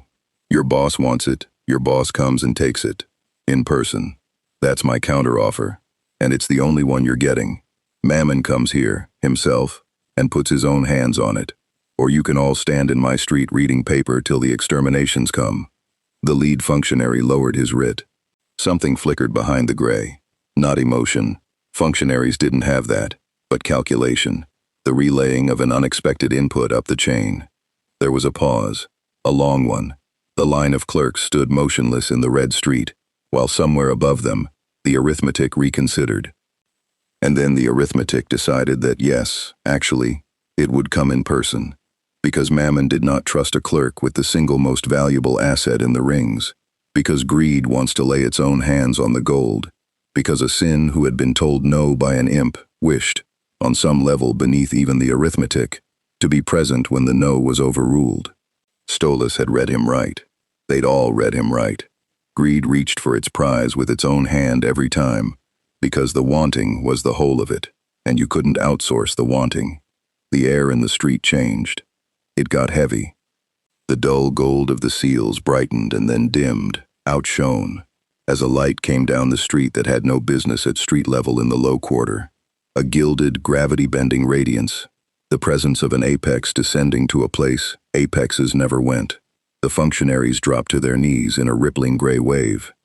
The very architecture seemed to lean, and Mammon arrived, vast, gaudy, radiant with the wrongness of pure appetite given form, a sin of hell standing in a grubby low-quarter street at dawn, and the weight of him pressed on everything, the whole block groaning under the simple fact of his attention. He did not shout. He didn't need to. "Where," said Mammon, and his voice was the sound of every debt ever called, "is my asset." Loona walked out onto the fire escape, past her father, and she was holding Star. She carried it down. Step by step, iron rail cold under her free hand, down the fire escape she'd found it on, into the street, past the kneeling clerks, until she stood before the apex of hell with a small pink thing in her arms. And she was, to the eye, a lone hellhound offering up her pet to a sin, defeated, complying, exactly as the latter had always known she would. Only Loona's family, watching from above, saw that her hands weren't shaking. "Here," Loona said, flat, and held Star out. "You want it, take it." Mammon looked down at the creature that was worth an entire debt and a dynasty and a product line and a market, the asset his arithmetic had spent a week acquiring, the most valuable thing to fall into his rings in an age, and Mammon's whole being reached for it, the greed that was the total of him surging up, and he extended one enormous ringed hand to close his fingers around his prize. Star looked up at him, and for the second time the light in its enormous eyes changed, but this time it did not change back. Everyone in the street felt it. The functionaries felt it and did not understand it. Blitz and Moxie and Millie felt it from the fire escape, and Stolas, who had come to bear witness with his 600-year-old chart clutched forgotten in one wing, felt it hardest of all, because Stolas alone knew what he was feeling. The number. The 2-second number. The magnitude his instrument had shown him 3 nights running, and he'd dismissed as an error, because nothing outweighed a sin. His instrument had not been in error. Star was not pretending anymore. The cute drained out of it, not the shape. The shape stayed round and pink and small, but the quality of it, the thing behind the eyes, rising and filling the round little body, until the body was just a lantern, with something enormous inside it. The gilded weight of Mammon's presence, which had bent the whole street, met the presence rising off the small pink thing in the hellhound's arms, and stopped, and then began, impossibly, to give ground. The architecture that had leaned toward Mammon straightened. The kneeling clerks were pressed flat now, not by the sin, but by the thing the sin had reached for. And Mammon, the apex, the top of the world, Prince of Greed who had never in the length of his existence looked up at anything, felt his own outstretched hand begin, for the first time, to shake. Because he understood, 1/2 second too late, exactly the way his closer had, the thing that no line in his ledger had accounted for. He had never been reaching for an asset. He had reached his whole hand into the mouth of something that had, in a life he knew nothing about, in a universe with a bigger sky, personally unmade horrors that ate galaxies, that had faced down living apocalypses and gods of ending, and the dark between stars, and had won, every time, not because it was strong, though it was strong beyond his arithmetic's ability to hold, but because those things had threatened something small and soft that it had decided to love. And here, now, in a red street at dawn, the apex of hell had spent a week reaching down the ladder to take a small soft thing away from a hellhound who loved it, and a family that had told him no. Star had been patient. Star had let the whole thing happen, the collector and the closer and the courts and the writ, the way Loona had asked it to, because Loona had asked it to and Star trusted Loona completely. But now the biggest, greediest, most frightening thing in this whole small red world was reaching out its hand to take it away from her, and Star had learned, in hell, exactly one lesson, the only lesson that had ever mattered to it, or to the hellhound who'd taught it. You protect the ones you keep. Pollo, said Star. Very softly, almost gently. A warning. From something that had given warnings to worse than Mammon, and been ignored by them too.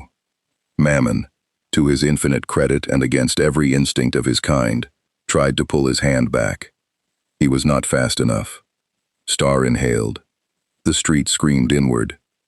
Every loose thing in it, dust, paper, the dropped writs, the dull gold seals, tore toward the small pink mouth in a howling spiral, and the 12 functionaries dug their claws into the pavement, and the gilded radiance of a sin of hell bent, stretched, pulled toward the vortex like light falling into a collapse, and Mammon, apex of the rings, top of the whole ladder, the thing the entire architecture of hell was built to serve, Mammon was yanked off his feet.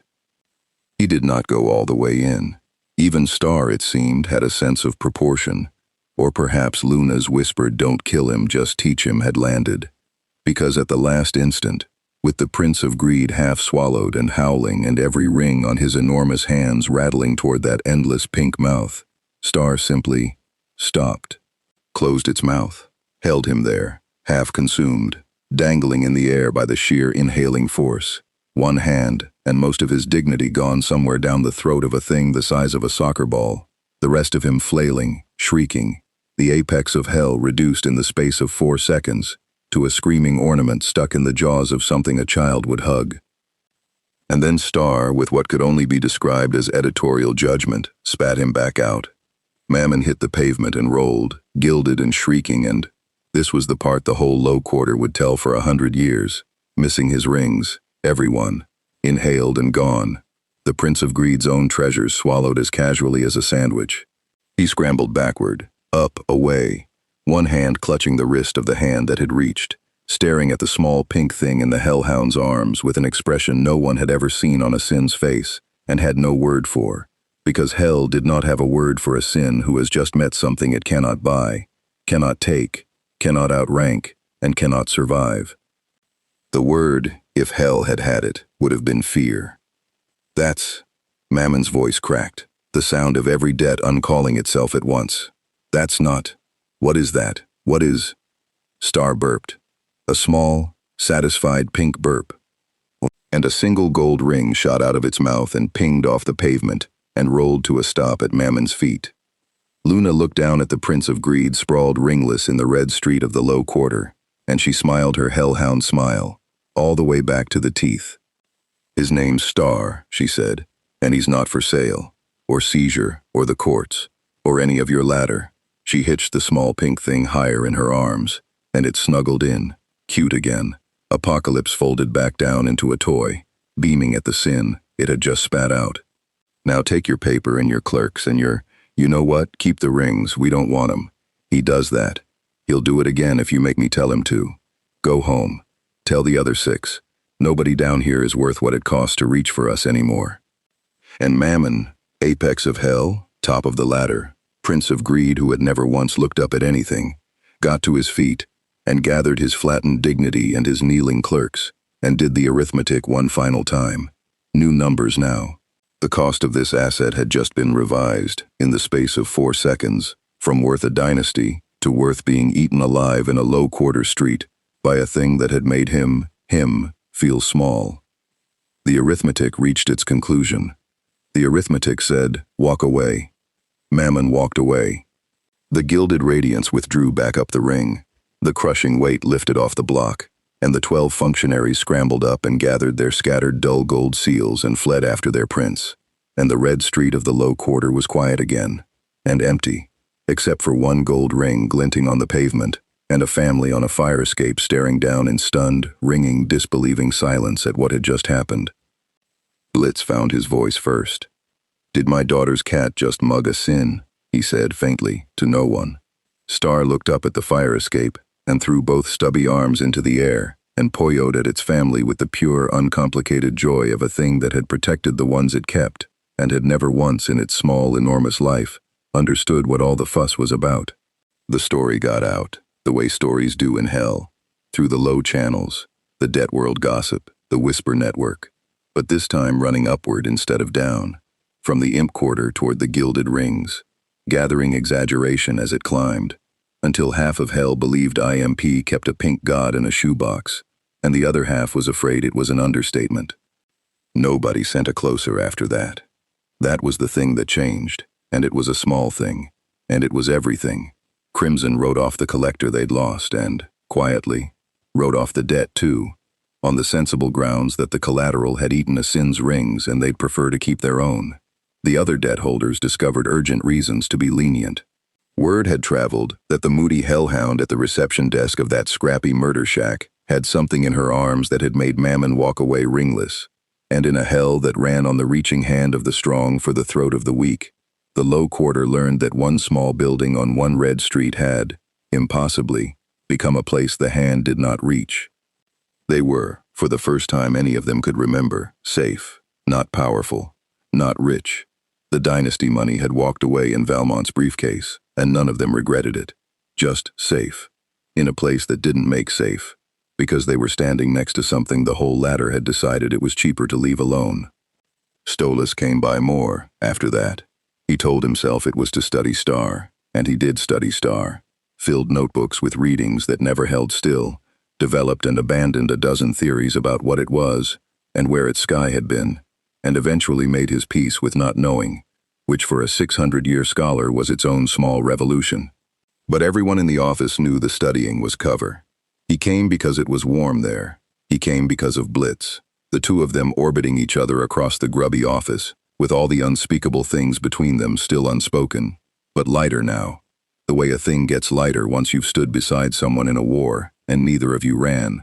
He came, too, because he'd brought Octavia the second week, sworn to secrecy, vibrating with teenage disbelief, and Via had taken one look at Star and made a sound Stolas had not heard her make since she was small, and Star had thrown its arms up at her, and the fierce, guarded, brilliant girl caught in the wreck of her parents' marriage had sat on the floor of a murder company and let a cosmic apocalypse fall asleep in her lap, and for an afternoon been simply, uncomplicatedly happy. "You have to bring me back," Octavia told her father on the way home, ferocious about it. "That's not a request. I have 3 friends, and one of them is now a pink monster that mugged Uncle Mammon, and I'm going to see it every week, or I'll tell Mom you're—" "You will not finish that sentence," said Stolas, and was laughing. And Octavia was laughing, and it occurred to him that the small pink disaster in the low quarter had, without the faintest idea it was doing anything, given him back an afternoon with his daughter, had put warmth into 2 of the coldest houses in hell, his and Blitz's both, simply by being a soft thing that a hellhound had refused to let the world take. Which was the whole of it, really. That was what Star did, not the inhaling, not the copying, not the incident with the sin. Those were just the reasons hell left it alone. What Star actually did, day to day, was be a small, warm reason for a family of hard people to be soft in front of each other. Blitz stopped pretending he didn't dote on it within a week. Moxie, who had called it the most dangerous thing he'd ever shared a room with, was caught teaching it to breathe fire responsibly, which mostly meant toasting bread, and never lived it down. Millie loved it the simple way she loved everything worth loving, without reservation, and Loona, Loona kept it. That was the ending, if the story had one. Not the sin, not the safety, not the reputation. Just a hellhound, and the thing she'd decided to keep. She was up on the fire escape with it, on the night it finally came full circle. The same fire escape, the same iron rail, past 2 in the morning again, the same broken vending machine still broken behind the landing door. She'd taken to coming out here with Star when the house got loud, the two of them sitting where they'd started, and Star liked it because Star could look at the sky. It was doing that now. Sitting on the rail in the curl of Luna's arm, gazing up at the low red furnace lid of hell's sky with its enormous dark eyes, and making that sound again. Not Pollo, the quiet one, the one Loona had first heard in the frost of the human world, the longing one, the sound of a fallen star looking up at a sky it fell out of. Loona had figured out by then what the sound was. "You want to go home," she said, not a question. She'd been not asking it for weeks. "Back up there, wherever your sky is." Star was quiet a moment, looking up. Then it turned its whole round body around in the crook of her arm, and looked at her instead of at the sky, and it reached up with both stubby arms and patted her face, gently, the way it had patted her the morning it ate the collector, the way it had patted her in the frost, the gesture it used when she had something backwards. And it settled back against her chest, and looked up at the red sky one more time, and made a different sound, a small, contented one, and closed its eyes. Loona understood. It had a sky up there, somewhere, a bigger one, a brighter one, a sky that made this red lid look like the ceiling of a cage. And it missed it. She'd felt the missing, real and deep, the pull of a home that wasn't this. But it had been picked up out of the discard pile by someone who decided to keep it, and it had decided, on no evidence and against all sense, and with the whole enormous heart of a thing that ended galaxies for love, to stay. To pick her back, the way she'd picked it, the way Blitz had picked her. That was the secret of the whole thing, the one the latter never learned and never could, that the most powerful force anyone in that red street had ever seen wasn't the inhale, or the sin's arithmetic, or the courts, or the writs. It was a fallen star choosing a hellhound over its own sky, because the hellhound had chosen it first. "Yeah," Loona said quietly, and pulled it in, and rested her chin on the top of its round head, and looked up at the ugly red sky it had given up a better one to stay under. "Yeah, me too. This place is a dump." A pause. Rough. "Glad you stayed, though." "Pollo," said Star, half asleep, and it meant, as it always had, approximately everything. Below them, the low quarter hummed its 2 a.m. hum, safe for once, unreached for. One small building on one red street, where the hand of the strong didn't come anymore. Inside, a family of hard people slept soft, and hell, for all its ladders and its debts and its gilded reaching greed, turned on without them for one night, having learned, from a hellhound nobody wanted and a star that fell out of the wrong sky, the one thing it was built never to understand. You don't put a price on somebody's kid. And you sure as hell don't reach for one that reaches back. Hell didn't change. That was never on the table. The class stayed cruel. The debts kept coming for everyone who wasn't standing next to a small pink miracle. The rings ground on exactly as they always had. But one corner of it changed, permanently, and that was enough.